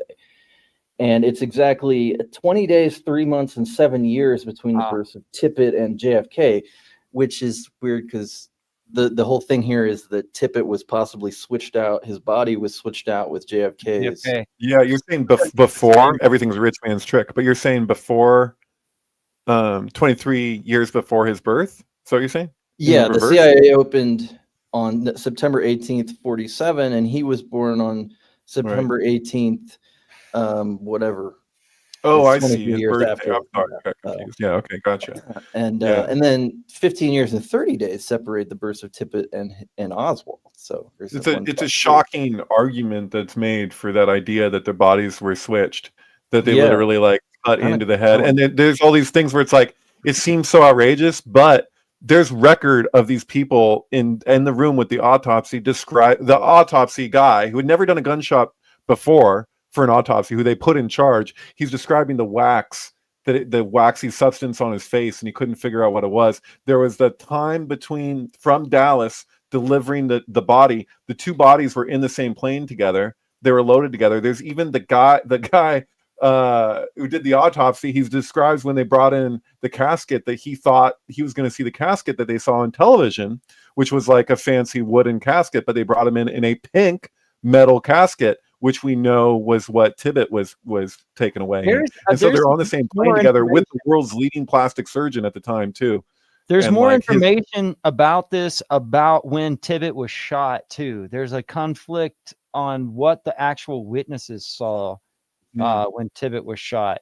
Right. So there's a We lot know of that he was shot in the side of the head and the back, which matches the autopsy photos, or the which is picture in that complete conflict with the Zapruder film, where you see it in the front and the side. You know, like it's not the same wound. I mean, the Zapruder film is wild because the American public didn't even see that for 10 years. Right. And if you go back and you look at the news reports, they're telling you the opposite of what's actually They're on. saying it's he went forward when he went back. Yeah. So it kind of messes with your perception or your trust in the media was all they had back then. That was their whole source to reality. So nowadays we know, we've seen this over and over and over. We're confused on which freaking media to even believe, because we have so much media, and they the only new have conspiracy is he's not dead, places. right? Like the idea that he never was assassinated, that this is all just a crisis act. Hey, what was that? Is it true that they've proven that Hitler was alive? I've seen these headlines, but didn't go research. So there's new files that show that they're making that argument. There's much older files that are like basically a back and forth between. There's like somebody saying it. It's like there's old CIA documentation, or maybe it was FBI, where they're being told, "Hey, Hitler's in Argentina. Should we do something about it?" And there's literally the two letters, and there's the response saying, "No, just leave him be." So the CIA says it didn't happen, and the FBI is like, "Yeah, but we have evidence of it." And the CIA is like, "Shut up." Right. They're like, he paid for the VIP treatment, guys. Come on. Yeah, totally. So yeah, he probably lived another. Everyone who died in the Nuremberg trial were people that had betrayed Hitler. All of these, the SS soldiers. There were people who had tried to run away or had tried to surrender. What you're saying? The loyalists had a paper clip on their damn folders, and everybody else who was like a detractor ended up being in the line of fire. Yeah, well, if you look into the Nuremberg executions, I think the worst one, you would say, who is it? He ended up. That's going to get you demonetized. I know, probably. Let's go back to talking about Luigi's Mansion. I don't know. Were we all talking about the JFK hearing today? Did anybody watch any of that with Oliver Stone? I can't because that woman Anna Luna is driving me freaking nuts. I know at one point I was like, oh, this looks interesting. We watched her for a second on here. I can't, dude. It is such a farce. They had freaking what's his name, Oliver Stone showing up. Like it's like, dude, what? They're just playing games, dude. That's almost infuriating. like the little bit that I caught. I told you, I am not going to repeat this over and over and over and over. Like everything you need to know about Oliver Stone was in that movie Conspiracy Theory with Mel Gibson. Yeah. Well, there's something about that race horse and conspiracy theory that has like really bad music. far-reaching implications. Like conspiracy theory has real conspiracy shit for the real heads. And like with a topical level of like just a treatment of like, oh, we're just, you know, it's just a move. Like, I don't know. That's not a regular movie like that. There's symbolism in conspiracy theory that relates to other conspiracy theories that they're not saying outright. Like it's all over the place. It's a sync movie, and there's weird syncy stuff that's like impossible for them to have intended. So it's like this. It's even got like the second layer to it, where it's like. It makes you paranoid. It's like a double. Yeah, I think it did to Mel Gibson. I think Mel Gibson was deeply affected by working on conspiracy theory. I know exactly what Mel Gibson, because Mel Gibson gets high. As a video I did, I took 3 years. Oh, that's a good one. Okay, but here's the thing: you have to understand who Mel Gibson's dad is, and it's been talked about a lot. It was talked about on Joe Rogan when Mel Gibson was on Rogan earlier. Like Mel Gibson, his dad basically came into money by winning on Jeopardy multiple times. And all of Mel Gibson's anti-Jewish ideas come from his dad's research. And when asked about it, Mel Gibson goes, my dad never lied to him. Because his dad was like mad smart, bro. And his dad won a whole bunch of money off of Jeopardy. Was it like an Australian version of Jeopardy? To Australia. They were not Australian. They're American. He made his money and left America. Yeah, and raised Vatican II Catholics in Australia. And pre-Vatican II Catholic means something different. Hits differently when you say it like that. Like, what was he doing? What are they moving away from the Vatican? Hey, and was there some connection with like, you know, quiz show? You know, like the way that they used to have these like ugly guys that would just kill it at these quiz shows, and then they would be like, actually, they like started like being like, oh, you know what, well, they weren't a good package, so they're just like totally. I understand it, and haven't gone back and watched it. Mel Gibson's dad won, like he had a string of wins, then came back and won a string of champions. So just so you know, I had a neighbor who did the test with a group of people to be on Jeopardy because he's like, you know, like straight A student. Like this was in the 90s, and he found out that if you get 100, which he did, he got 100% of the answers correct. He outscored everybody in the group. That you will not end up on the quiz show. You need to get around like maybe 50 to 60% of them correct in order to get on. Like they don't pick them from the top, and they used to. That's a Robert Redford film, quiz show, Robert Redford, but in the different timeline or the different timeline of The Watchers or The Watchmen. The Watchmen by Alan Moore. Yeah. You remember this? Of course. In that timeline, after all of that's wrapped up, they're talking about Robert Redford becoming president instead of Ronald Reagan. The actor? Yes, the actor? But it's kind of like Eric Stoltz. Like Robert Redford is the Eric Stoltz of Ronald Reagan. Then Redford becomes the president in Marvel, right? Who? Robert Redford plays the president in Marvel's Winter Soldier. Not the president, but he plays like the upper echelons. Yes, I remember that, and I thought guy. Right.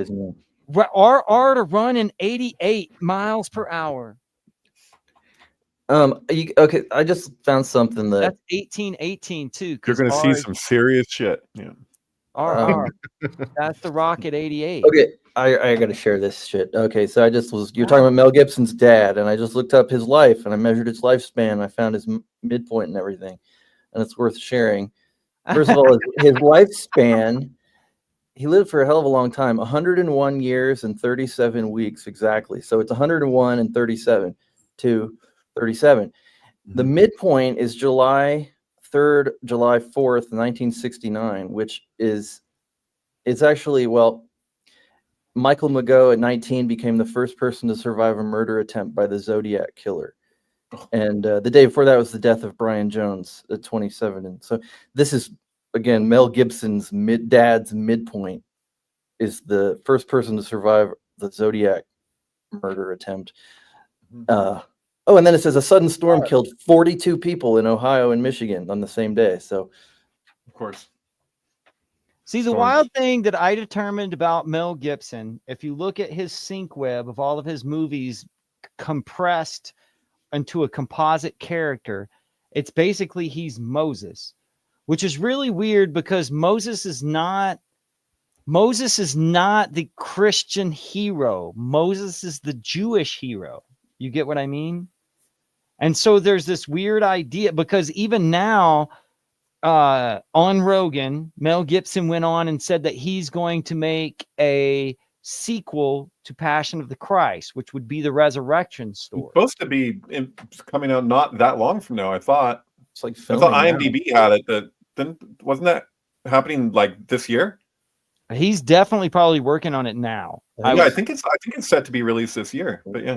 Well, I mean, one of the motivations I feel is because Deadpool and Wolverine basically took over the most money made by an R-rated movie since The Passion of the Christ.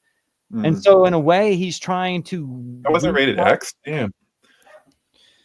Richard Donner is the one that directed Conspiracy Theory. And, he directed Superman, too. So... Well, wasn't he Lethal Weapon? Donner was Lethal Weapon, too. Which Superman? The 1980s Superman, or what are you talking about? Yes. Yeah, the first Christopher Reeves. Yeah. So James Gunn is going to release a new Superman. No, wait. Go back to what you were saying, Alex, because I'm on to this. Like, what are you saying? Like, what was I saying? Donner and Gibson. Oh yeah, so Donner and Gibson. Richard Donner, Comet and Cubit, and Donner. Yeah, exactly. That's how it goes. Richard Donner directs Superman with Christopher Reeve, and then he does Conspiracy Theory with Moses, as you're pointing out here. Mel Gibson. I just think that's kind of an interesting. So that's Donner. Donner does Conspiracy Theory. That's wild. Yeah. Dick Donner. He also did The Omen too, so that's kind of fun. He did The Omen, and then he did Superman. So he would one about Antichrist, and then one about Superman. Did he do The Omen where he ends up president? Same thing. The Ubermesh. So I don't know which one that is. So he did he did The Devil Child, and he did the Ubermesh. Yeah. And then he did Goonies, Lethal Weapon, and blah blah blah.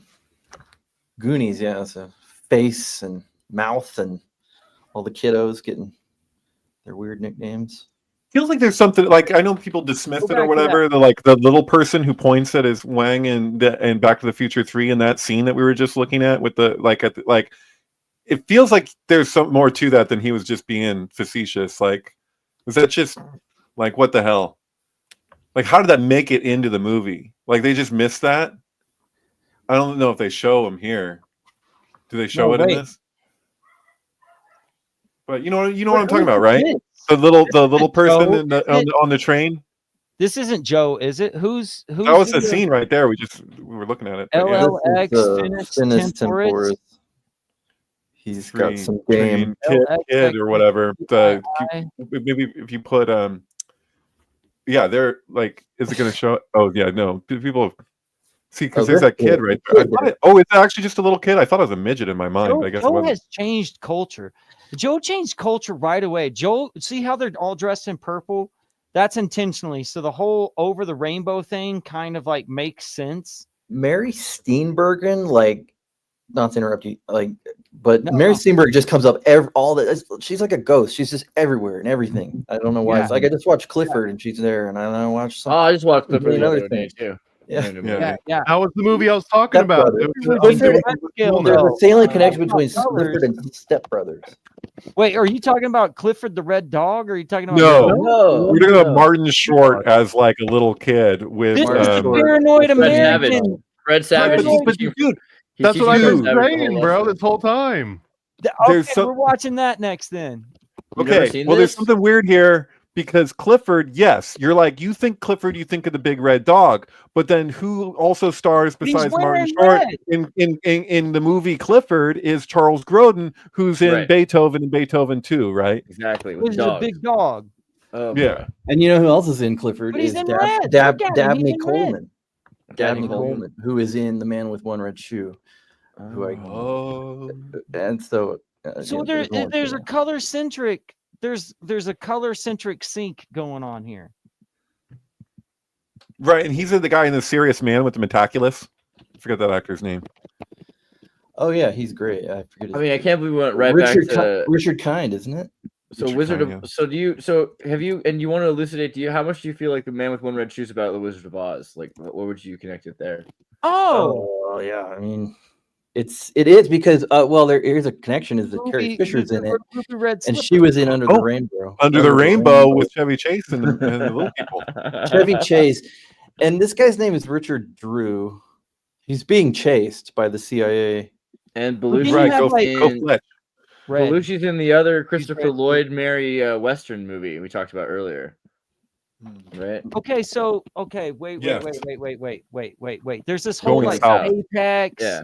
Kevin We're right back. Spacey, Bluebird of Happiness, Project Bluebird. There's this whole Right. like, idea of, but okay, so when you're in MK Ultra, what do they use to brainwash you? Everybody knows this. They use light, right? Mm-hmm.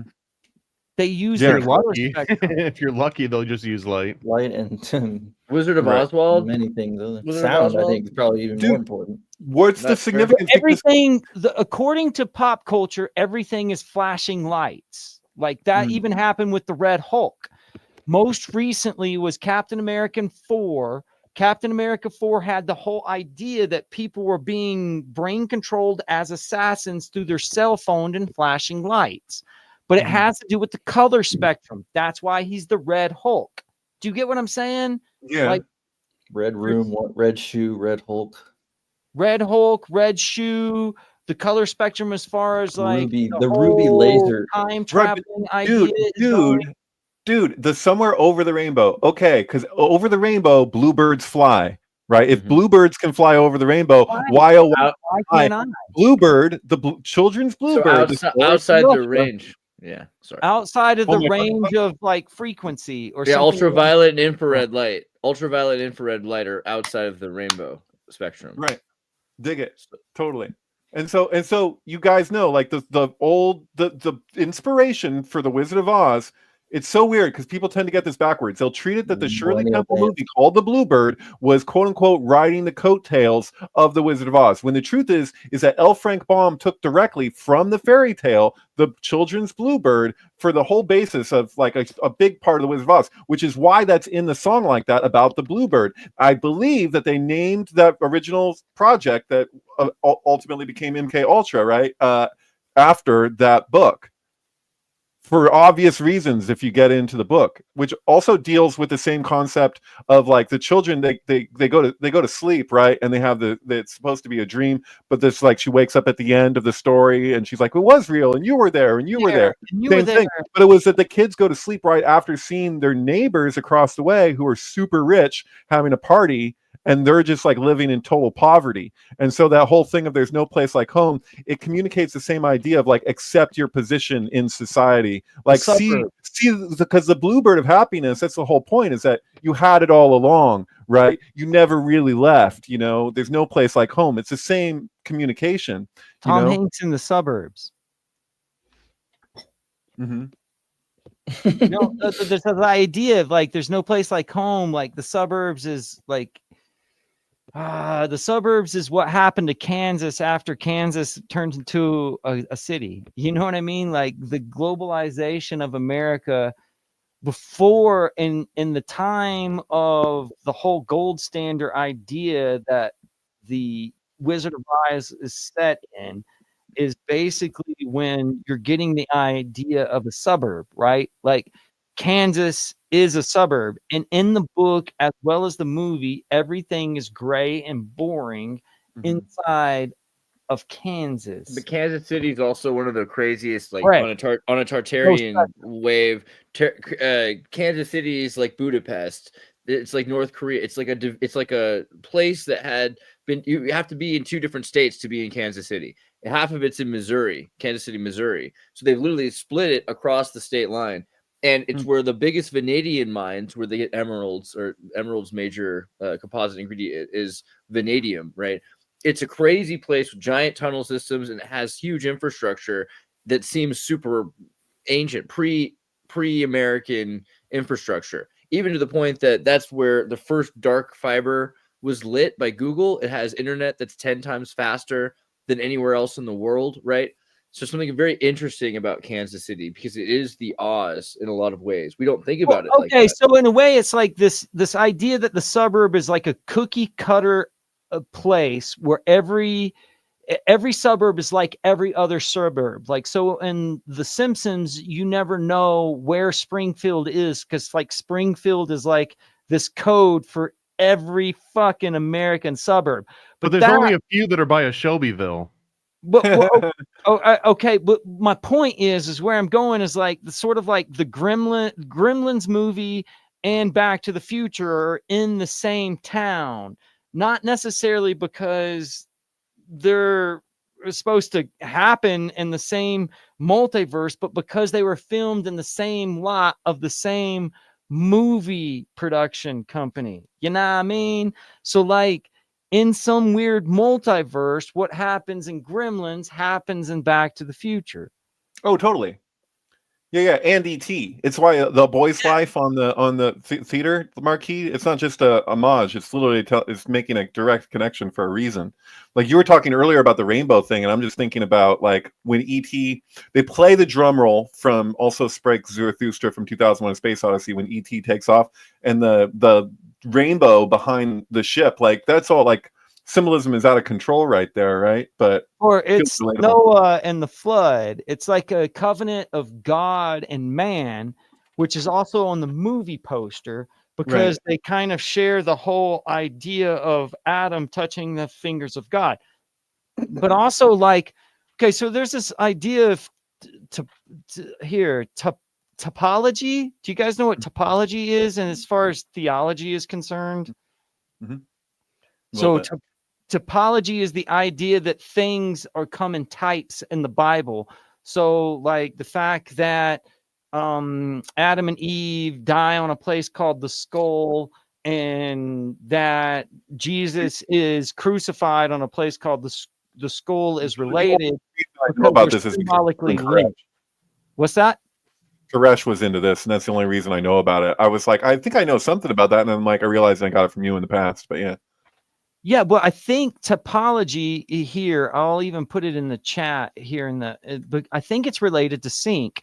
I think that we've called it sync, but it's the same thing. It's because things kind of echo. So there's an event and it echoes before it happened and it echoes after it happened. So it happens over and over and over and over again. And that's like the Bible kind of teaches that, because it's basically like talking about prophecy, right? So the idea of prophecy is the same idea as sync heads use when they're talking about the guy who wrote the book about the Titanic sinking like 10 years before it actually happened, or the Simpsons or South Park predicting the future. Right. The distinction between prophecy and prediction is huge. So like prophecy has to do with actually like seeing the mechanics behind like the wiring under the board, more than it is like, because it's the archetypal realm, right? It's like a window into this is the mechanism, which is different than like just predicting that an event is going to happen. You see the cyclical nature of reality, and then you can extrapolate from there. But it's not a left brain thing either. It's not like forming a new belief system or anything like that. That might come later. Someone will prophesize, and then these people around them into the future will build whole temples to whatever it was that they interpret of what they saw. But the thing in itself is another matter, right? Well, I mean, we know that sync and prophecy are related. Sync basically comes from the whole idea of seeing these patterns that happened post 9/11, right? I mean, like the main sync event was 9/11. The further we get away from that sync event, I guess the less and less it means for like a new generation. But we should know, you get what I mean?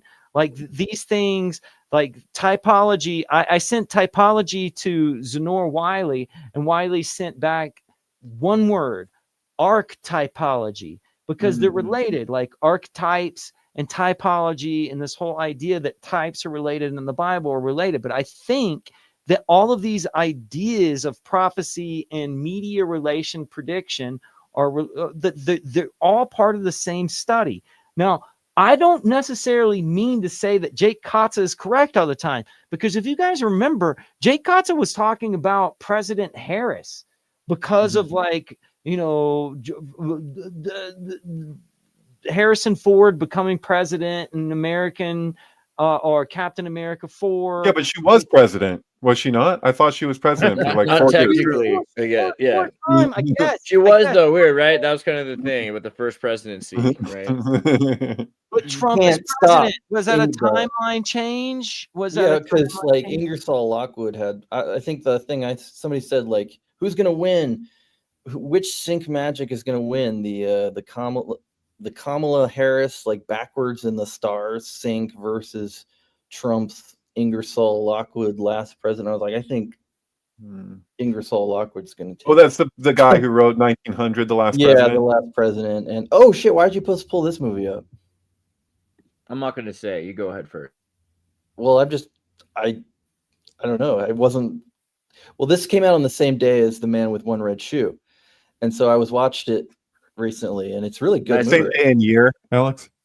Yeah. Same day and year. Gotcha. Yeah. But why did you bring it up? Is that why? That was why. But also just because I actually, what's weird is I had this open earlier in an earlier tab, and I was thinking about this movie a lot recently. I saw part of it, downloaded it. I'm pretty excited about it. I don't know. I haven't. It's a fun little. I haven't done a full sync, but like once you saw the pillars in the trailer, you knew, right? Like this is. Yeah, I mean it's a Joan of Arc like riff. If you're not aware, it's like it's all based on Joan of Arc and like an 80s pop version. It's got. Is she gonna die in a crisp at the end? Is that? No, it's more happy ending for the modern audience. But Yeardley Smith, who's the voice of go back. This is Rodney Dangerfield's son from Back to School, which is Keith directed Gordon. by Robert Zemeckis, right? You know, Keith Gordon, right? Isn't that? I think. So. Wait, what is Zemeckis? He's like a director. What are you saying? What happened? Okay, so Keith Gordon is from a movie called Back to School with Rodney Dangerfield, right? Which is directed by Robert Zemeckis. This is the movie. Oh, it is directed by Robert Zemeckis. Okay. Right. And Back so to the Future.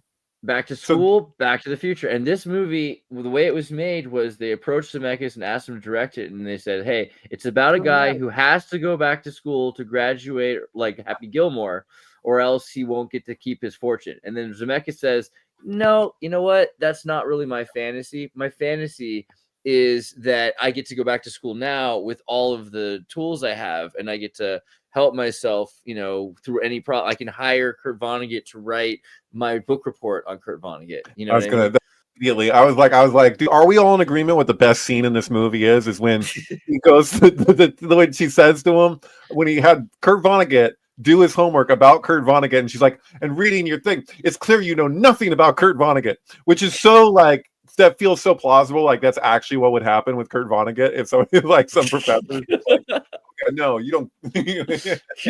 Crazy, right? This is a random tangent, but it's also a sync because of where we started all of this. But as soon as you said Rodney Dangerfield and Back to School, he was also in that movie Ladybugs, which was all about putting men into girls' sports, right? For the unfair advantage of the game. It's true. It was. Wait, could you see like some other timeline where Rodney Dangerfield plays like Doc Brown? Well, you know, Rodney Dangerfield. Rodney Dangerfield. Rodney, you can't have sex with your sister. Rodney Dangerfield did live happily ever after, married to a Mormon girl in Beverly Hills who had a flower shop. So, I mean, I don't know. There's something there for sure. Wasn't he the voice of a dog? Like, yeah, Rodney in Dangerfield. Yeah. Is that what it's called? Rover Dangerfield. That's Rover Dangerfield. I watched that one a lot when I was a kid. It's a really. Did you know? Interesting. Weird. It says a lot about you. I know. It should. I did too, though, right? Rover Dangerfield was one of my. Hey, look, November 22nd. That's familiar. I'm in love with the rug. I'm in love with the dog next door. Yeah, this movie. Yes, exactly. it's The got- one where he's about peeing on a Christmas tree. I'll Never never do it on a Christmas tree. What You guys said see of My me? Five Wives with Rodney Dangerfield, where he marries the 5 women. He first marries 3 women, then he ends up marrying 2 others because he moves into this place, and there was this thing where he bought this house, and then the guy dies. Oh, right, the Oh Mormon shit! movie. Okay, Guys, real he's quick, Mormon. He has to marry his wives like through some weird law. I have to get this Go back, in here go back, because because wasn't that Rodney basically a dog Five like Wives, at the dude. birth of Jesus? I can't. Yeah. Oh, Rodney back. Dangerfield. Look at his birthday, November 22nd, 1921. Wow. That means Holy that shit! that means that 11 that means that JFK was assassinated on his 42nd birthday. Holy shit! Thank you. Good one. Fuck, man. And you know he's born. Oh my God. Isn't he born in Babylon? Yeah, he's from Babylon, by the Oh, way, okay. which just feels Rodney he's Dangerfield. That's not his Iraqi. real name. Iraq. Yeah, so My My Five Five Wives is Wives. super up your alley, Andreas. Yeah, I love this movie. I Oh, mean, that's another Sydney it's not Fury, perfectly too. well shot, but it's a great idea that this old man has to marry these 5 women in He's Solomon or Utah. something. Yeah. Sidney Fury, the director of that, and also Ladybugs, is like, I don't know. He's got a great name, Sidney Fury. But one of the things he directed was The Boys in Company C, which I've mentioned before as being like a precursor to Full Metal Jacket. It's like literally, it's got R. Lee Ermey in it as the drill sergeant, and it's Does it? It's totally like very similar to Full Metal Wait, Jacket. that's Rodney afterwards. Dangerfield Well. After Full Metal Jacket, right? Do we do- Before, no, before, like 10 Before? years. Really? Yeah. Adam Do we do like a Cohen priesthood sync, like with the fact that like he always does jokes that are self-sacrificing, like he's very much the scapegoat for his own jokes. He's the Azazel. It's true. And his wife. And his wife, yeah, I was gonna say, yeah. Yeah, It's my probably- wife, please. Well, because his wife was this crazy alcoholic who he was stood by very well until she died, which is Wow, why wow. his comedy only really starts when he's an older man, because he only started when he became a widow, right? But she drank herself to death, and he'd been constantly, I guess, keeping like journals and diaries all of his life, so he had a lot of one-liners, essentially, like in a little black book. Didn't he not get really famous until like his 50s or something, or am I wrong about that? He did have in his like 50s for a while. He was going to be famous, like in his late 40s, early 50s, but he offended Johnny Carson because Johnny Carson stole one of his jokes, and so he told somebody about it, and Johnny Carson refused to have him back on his show. And then like 12 years later, something like that, some friend of his through the Shriners gets him in a Johnny Carson's limousine, and he apologizes to Johnny Carson. Then he becomes a regular after that. But his, maybe you don't, or well, his first on-screen appearance, as I just remembered, is in Stanley Kubrick's The Killing. So, like, literally, Kubrick introduced this guy to the world on his celluloid. Rodney Dangerfield? In Mhm. the Stanley Kubrick movie? Yep. That guy. Rodney Dangerfield. He's in. He's like an expert in the background. Oh briefly. shit! I thought you were the Killing. guy from Metal Jacket. You're literally telling me something I don't know. I love that. That's Hey, I got a cool- unbelievable. I got Whoa. a cool sync with Dangerfield too, as far as Natural Born Killers is concerned. Wait. I'm sorry. You're blowing my mind. I'm thinking of conspiracy theory with the racehorse. So the kill of the racehorse. Yeah. What the hell? So you're saying Rodney Dangerfield? What scene? Where? What? It's at the racetrack. He's in the crowd. You have to explain why it's important about the racehorse and conspiracy theory. Like the whole thing goes down to them and a racehorse, and in the movie with my Mel God. Gibson. And you have to set that up. Like otherwise, you can't just fucking say that. You can't just like. All right, we'll do it. I didn't say that. What we do here. You can't just- Come on, do it. Explain. Do Go it. ahead. Well, Who will? what do you? I don't even know what you're talking about. At the Well, end of the movie Conspiracy Theory, when they're all in about a the stall, racehorse. the racehorse, and he gets the whole rundown from. I mean, it's Like been a minute. You might place, the end of conspiracy the end of conspiracy theory takes place in like a horse stall. Right. It's Patrick Stewart, isn't it? Right. comes And out the end of it is with very the MK horse and him running out into a field riding the horse, right? right. Once the woman believes this, right?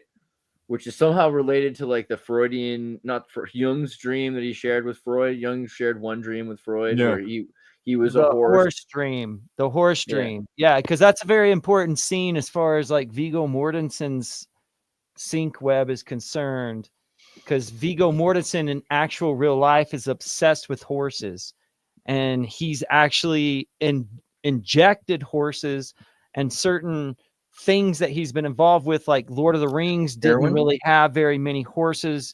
And what do you mean injected horses? What do you injected horse? He injected horse semen into the stories that he was involved with because he was a horse breeder.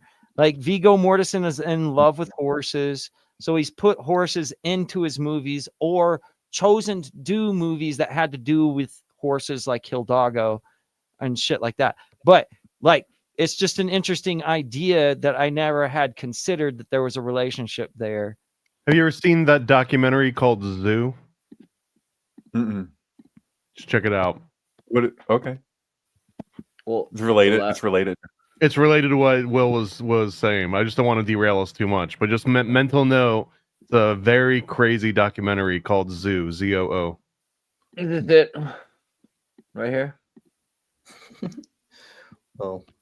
Okay. Oh no, you can't get away with that. You have to have some sort of pretense for even announcing that. Well, it's another movie about a bunch of guys that like to inject horse semen into places. Okay. Okay. One connection here, dangling thing is about ladybugs. Ladybugs. I looked it up or looked at the. It's got Vanessa Shaw in it, who was in Eyes Wide Shut. She plays Domino. Okay. And I guess she was in Hocus Pocus too, so it's not like crazy, but Vanessa. Well, I mean, that's pretty crazy to be in Hocus Pocus, by the way. I mean, it is a pretty crazy movie. It's a good way to start. Yeah. Like the witch coding or whatever for Eyes Wide Shut. Mm-hmm. The witch coding. Yeah, I guess so. So Red Rum was a famous racehorse at the time when The Shining came out, right? There's one of the most famous racehorses, from my understanding. So yeah, Red Rum. You've heard this thread before, but just really quickly, like if I can, like, you know, in the cover of Sgt. Pepper's Lonely Hearts Club Band, they have a still from Stanley Kubrick's The Killing where the guy is aiming the gun. What's his name? Something Curry? Timothy Carey. Timothy Carey. Like Jim Carrey, but thank you. And so he's hidden. Like if you can only see him if you can see it if you look at the making of that album cover, like that those are all cutouts, right? They're like life-size cutouts. It also included Hitler and other people that they removed. It's got Carl Jung in there. It's got Aleister Crowley in there. But they got a gun aimed at the Beatles in the background. Like he's hiding. Like they've just inserted this screenshot in that cover. And so it's weird. Like in Double Fantasy, John Lennon's last album, that he had just gotten, Mark David Chapman had just had him sign it before he killed him. There's this whole thing in the version of that album that's called Stripped Down, Double Fantasy Stripped Down. One of the last lines you hear in the whole thing is John Lennon saying, "Make him an offer you can't refuse, ha ha ha." And so that was a reference to The Godfather, which came out prior to that. And what was the offer he couldn't refuse in The Godfather was when they cut off the head of the racehorse and put it in the bed with the guy. So he wakes up next to the horse head. So like that's like such a weird thing to like drop in there that's in that. So I find it kind of there's like a weird connection there because Kubrick's The Killing is all about killing the horse, and then they have the guy killing the horse aiming it at the Beatles.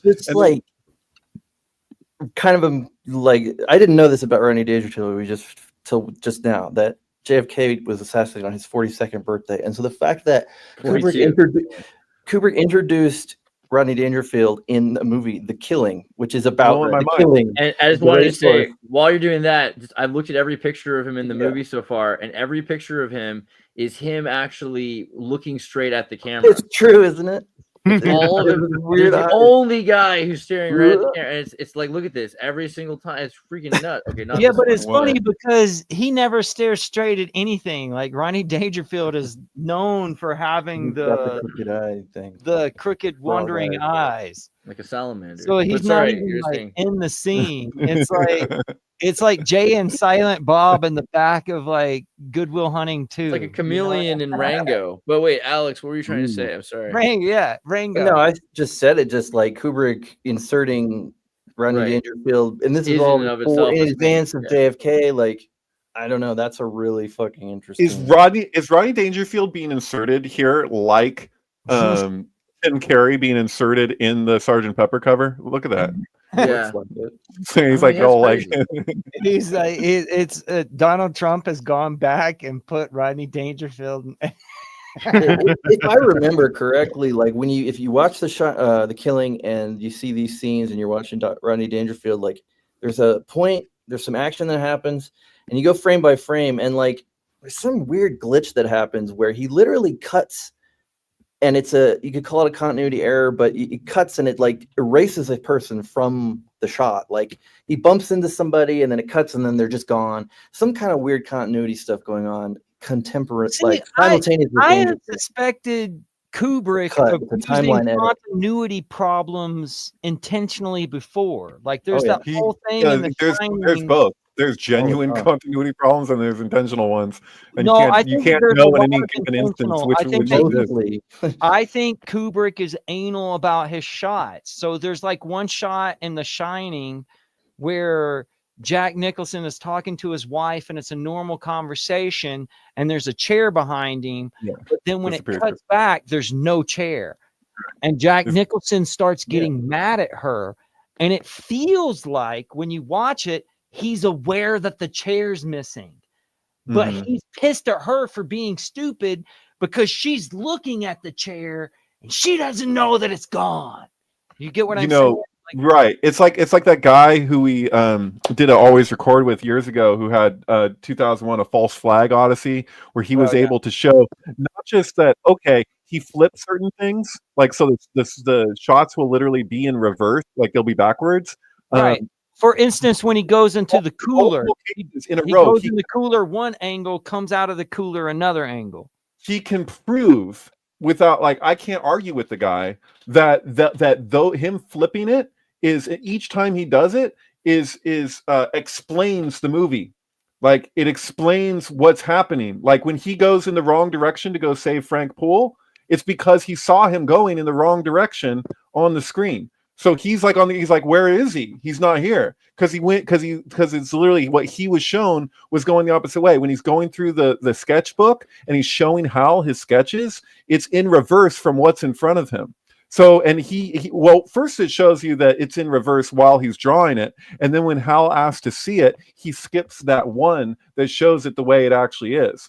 So he's like, literally like he's letting you know, like Kubrick is showing you with 2001 that it's like, is that David Bowman knows that that what the direction actually is, but he's showing how he can't show Hal that he knows. So he has to like flip past it and show him the ones where it's in reverse. Like as though he's not really living in reality.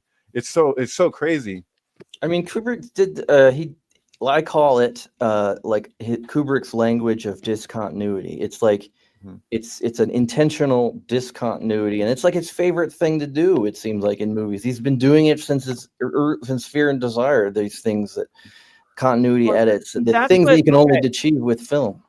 I think that what you've called it is a great name because it coins an idea that has annoyed me about Kubrick for a long time. Like when you're a movie trivialist, right? Like you're looking at all of these trivial things about movie. That's where I started as far as like sync goes, is noticing things that other people don't notice. The thing is Kubrick is doing that intentionally. And when I was a young person, it annoyed the piss out of me because it seems lazy. However, it's the opposite. It's the opposite. Yeah, totally. So I get what say the word again so I can remember it and say it over and over. What do I say? In the intentional discontinuity, like or a language of discontinuity. Yes. Yeah. A language of intentional discontinuity. How about that? Because but continuity errors come from laziness, so to speak. But Yeah. Kubrick is pulling these discontinuity things intentionally in a way that you don't notice, because he's saying, no, wait, this is an important scene that you need to pay more attention to. Hey, you guys know that, what the fuck is this? Like, you guys realize that Will Smith just came out with an album like today? Oh, No, really? Will Weird. Smith put out a Why brand are we new rap watching album. Wild West and listening to Will Smith? It's amazing. I Because was listening he's to Agent rap. Smith. He's Agent Smith because he was asked to do the Matrix and Yeah. he turned it down. This is Men in my Black. inspiration. That's why I'm asking Paranoid American to help me make the Eric Stoltz Matrix. I mean, Back to the Future. Because now that we've seen the Will Smith Matrix, AI is doing that. I mean, I we didn't should know just this was a really, thing. dude, we can do anything we want. It's 2020. I want to know what Actually, the Will Smith Matrix is the movie Enemy of the State, which came out the year But he just before, did which that. I suspect is the reason he turned down the Matrix, because Right, it's so very it's similar to similar. me. Very Yeah. similar. But Totally. they were Wild referencing West just was Focus so in that? obviously the Oh, right thing okay. to do. Yeah, Look true. up Will Smith new album. I think it's like based on a true story. Will Smith based on a true story. Oh my god. Uh-oh. Really? Does it go with Okay. Polanski's based on a true story? This is an older movie. Will Smith. No, overwrought album is our fault. Sweet. That's the Rolling Stone. Overwrought. It definitely is overproduced. What's it called? Tantrum. No, Based the new on a true based on story. true story. Yeah, it's his new album, yo. That's what it Based is. on a true story. That's what. Damn. That's a Polanski film that came out a few years ago, by the way. Just so you Just know. released this week. Burgos fun for self-help soliloquies. All right, I can believe It's that. kinda interesting. It is definitely overproduced. It sounds like Eminem, but it's weird because Eminem actually based most of his stuff on Will Smith's personality, anyways. So there's kind of like this weird like feedback loop. Fresh Prince. But it is hard. It is not. He is definitely. This is not like when he came out with like the Miami song and Men in Black 2, that was considered late in his career. This is like, this would be uber late in his career. Mm-hmm. But he actually rhymed stuff with keep my wife's name out of your fucking mouth and stuff like that, you know. So like that doesn't. That was. I would assume back he on would do that. reality that Eminem did. So Right. Will Smith owns a bunch of cool properties. I don't know what he's going to do with them or if he's going to lose Why them. was he so offended over his wife being compared to G.I. Jane? G.I. Jane was a badass. What was that about? He got all like, "Oh no, She's got compared like my wife hair, to a badass." I she has think like 'cause she hair gave him the loss. look. She has What's hair that? loss. She gave him the look. He's a She, stem. well, I mean, most of the stuff had to do with stress that he was dealing with the shit with Jada. At the same time, he was nominated to win an Oscar. So it was like, and there's a whole bunch of rumors that he's gay as hell. Like he's part of that whole like gay in the Disney party. mafia, as James Raitt used to put it. There's this whole idea that there's this gay mafia in pop culture. What a crazy idea. Diddy, Absurd. basically Especially proves in it. Strange look thoughts. of Diddy. Strange Love. There's Strange love, he built Down that low. school. It's on He's the like down he said he wasn't a Scientologist. He just donated $1 million to them, which is, you know, whatever. But he created that school, and then he made this After Earth movie, which was all about monsters that could sense 2-3. your emotions. Fear. This So is you had 22. to be stoic, right? It was a very like Dianetics based movie. Fear is a choice. I remember that But trailer. it's also related to Pursuit of Happiness with his son before that. And on this new album, he actually has a song with his son. He well, he's Agent J too, so Right. I He's don't like Jada. They named their daughter Willow after him, and they named their son Jaden after her. Oh, Yeah, androgynously. in MIB3, Will Smith is a time traveler. true. So that's sort of for me, it's like all these tropes, these sci-fi tropes, time travelers kind of spill out into reality, and I start to think, well, what if they're really actually time travelers? Like, what if Will Smith and Rodney Dangerfield and others are. I didn't see it as time isn't linear like we think it is, and like that's something like anybody who's gone through like serious like somatic trauma therapy, they'll tell you that like it's basically the equivalent of time traveling, right? That you like this, like if something's actually genuinely healed, it's as though you would just change the past, you know. That's like Hodorowski's all about that too. That's why he'll do like reenactment stuff, which there's a lot of controversy around, like that coming up again from the past because of his treatment of it. Because they do like these intensive role playing things where it's like somebody had some trauma and then he's going to play it out and see somebody responds in a completely different way than they had in the past, and it basically frees them from the past so that they exist in a different timeline, so to speak. But, yeah. I had a dream one time that I became unstuck in time, and the effect was, I don't know, basically it was very like distressing and confusing and like overwhelming. And I was like really happy when I woke up, and I was like, oh man, now I understand the gift that is linear time, the present or whatever. It's this calm kind of thing. And it just really stuck with me. Just that. Alex, did you ever have a dream that you were awake after death? Yes. After being like shot and Go like, ahead. oh shit, I'm dead. Oh my God, I'm dead. What do I do? And then I kind of woke up. It was kind of a very video gamey kind of, you know, when you die in a video game and it gets all, the screen goes red and you just like, you're stuck. Right. But I mean, that's like a common, I mean, that's the idea, right? Anytime that you break death, you're time traveling, right? The whole idea of death and time are like interwoven basically within the god of Kronos. So breaking time is breaking death in a way. That's like I would argue that that's the premise of the movie Clifford, by the way, that Clifford is like this newborn babe. He's the new year, and that his uncle represents Kronos, and he literally breaks him down throughout the course of this movie. And so, it even has like this Oedipus sort of storyline too, where he wants to steal his soon-to-be wife, right? Like literally wants to steal her away. Absolutely. Oh yeah, the whole thing with Larry the Scary T-Rex, because it's this timeline thing also, because he goes and he travel.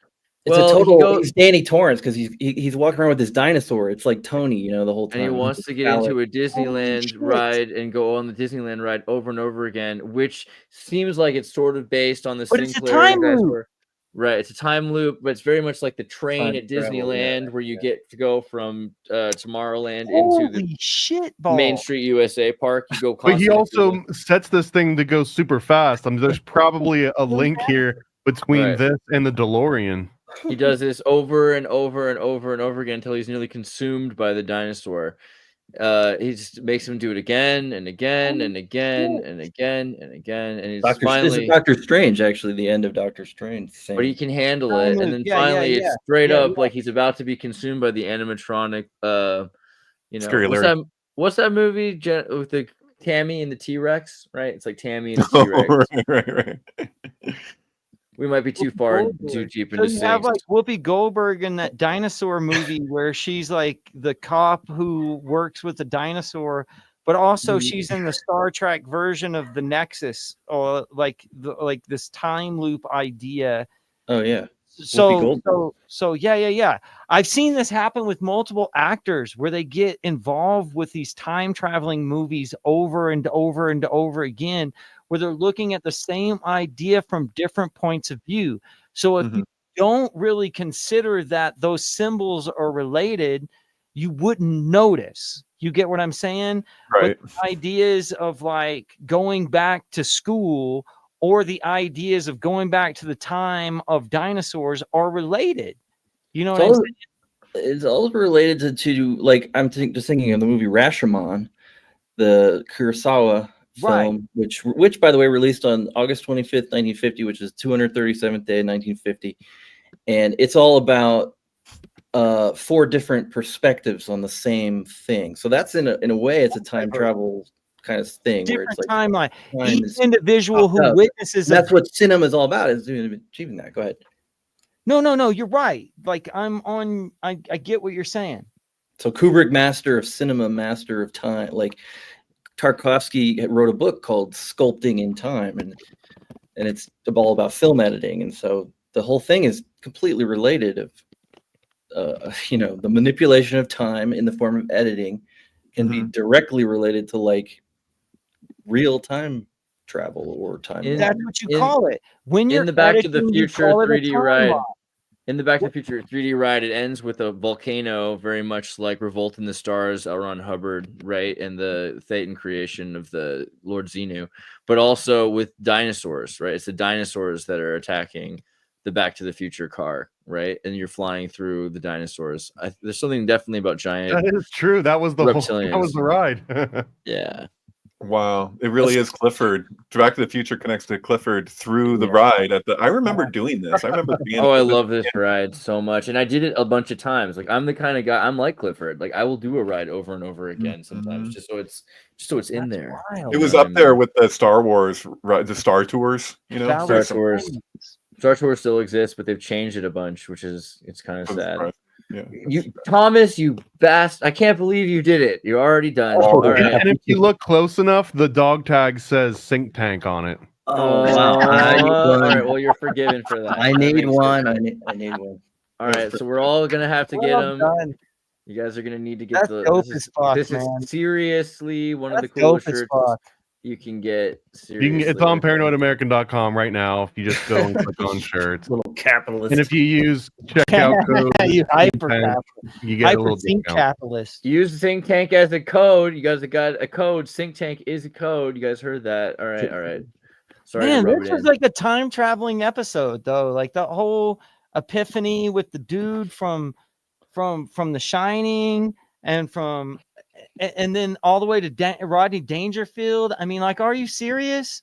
Are you kidding me? Are you serious, guys? Yeah. Serious? Okay. So make sure you guys check out Paranoid American. There's also, I think, the video game, or what do you want to? What are you shilling today, buddy?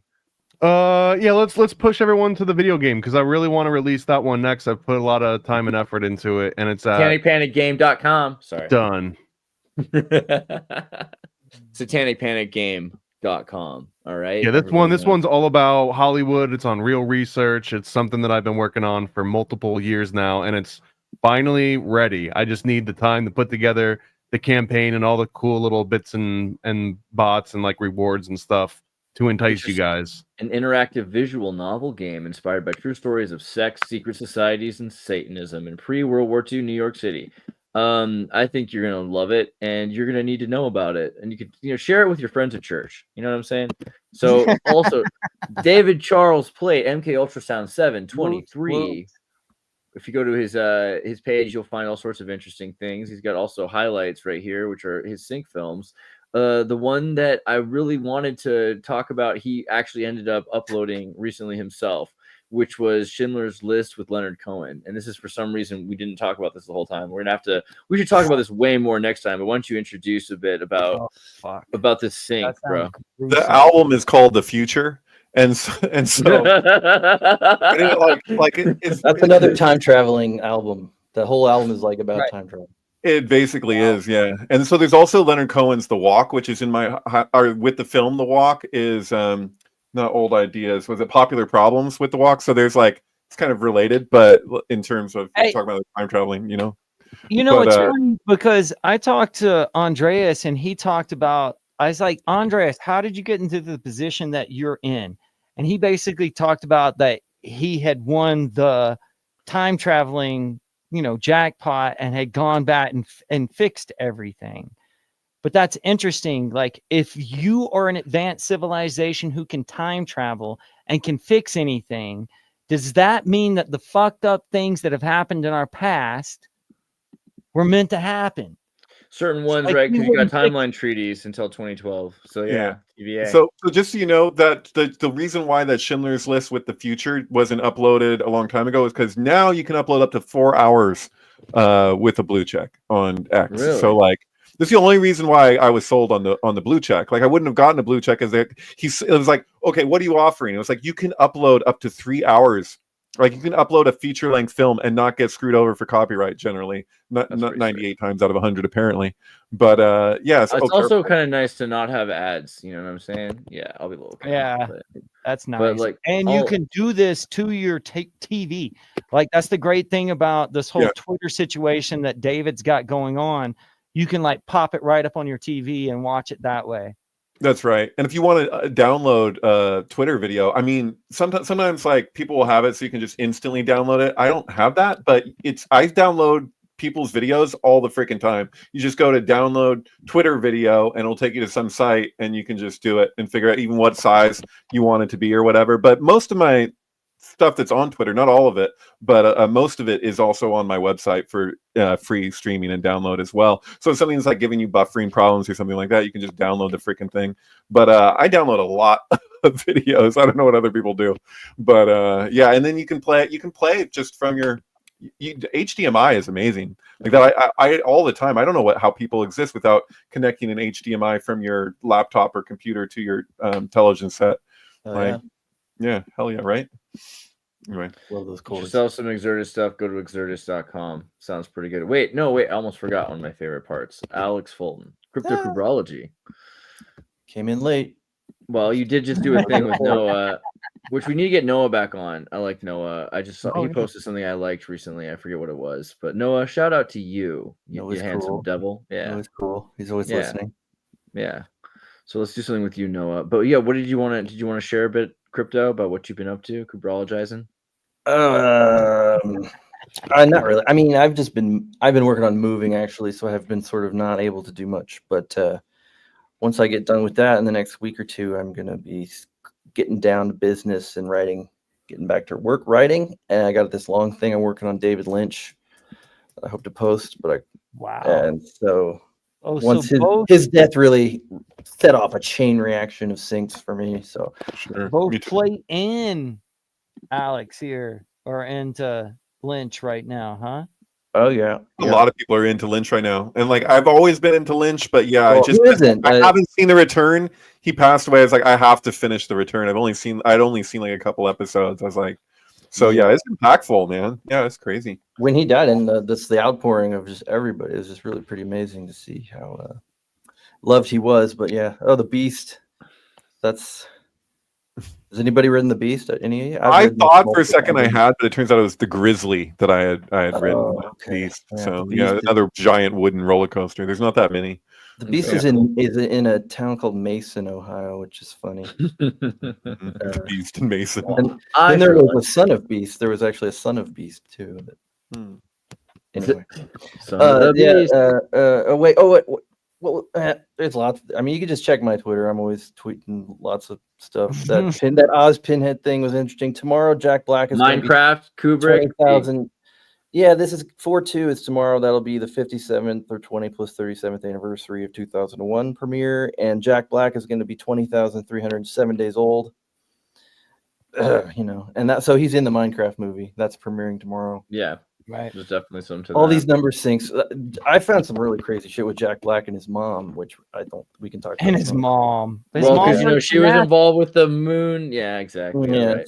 it's we'll nuts. do that. Let's do that next week. Meta Egg. Make sure you guys check out and subscribe to Meta Egg. He's got a YouTube channel. He's got a lot of cool things. What are the subscribers at? 506. It's been creeping and crawling ever since my program with Thomas up there. Thomas and I are going to watch Clifford here soon. Well, I've already watched it. I've got my notes. And everything. We're going to walk through Clifford. How's that? It's pretty good. I don't know. I really like it a lot. Remember that the Savage Kid. The whole movie is about him talking to the Savage Kid, and it syncs with Going My Way, which is Bing Crosby's movie where he's a priest and he goes into the Hell's Kitchen, and he's teaching these New York kids from the gangs of New York Hell's Kitchen about how they could do something better with their life, right? And it's because he steps in the kid is like a gangster kid. He steps down into the concrete and has a softened footprint in the same place that the other guy had the softened footprint because they've all gone through the same school. And he's like, I used to go through this when I was young. But okay. Nacho Libre. Like there's something with Jack Black, man, that has to do with this whole idea of the beast or devil. That's Egyptian symbolism. Over and over and over and over and over again. Did a weird thing there. Dude.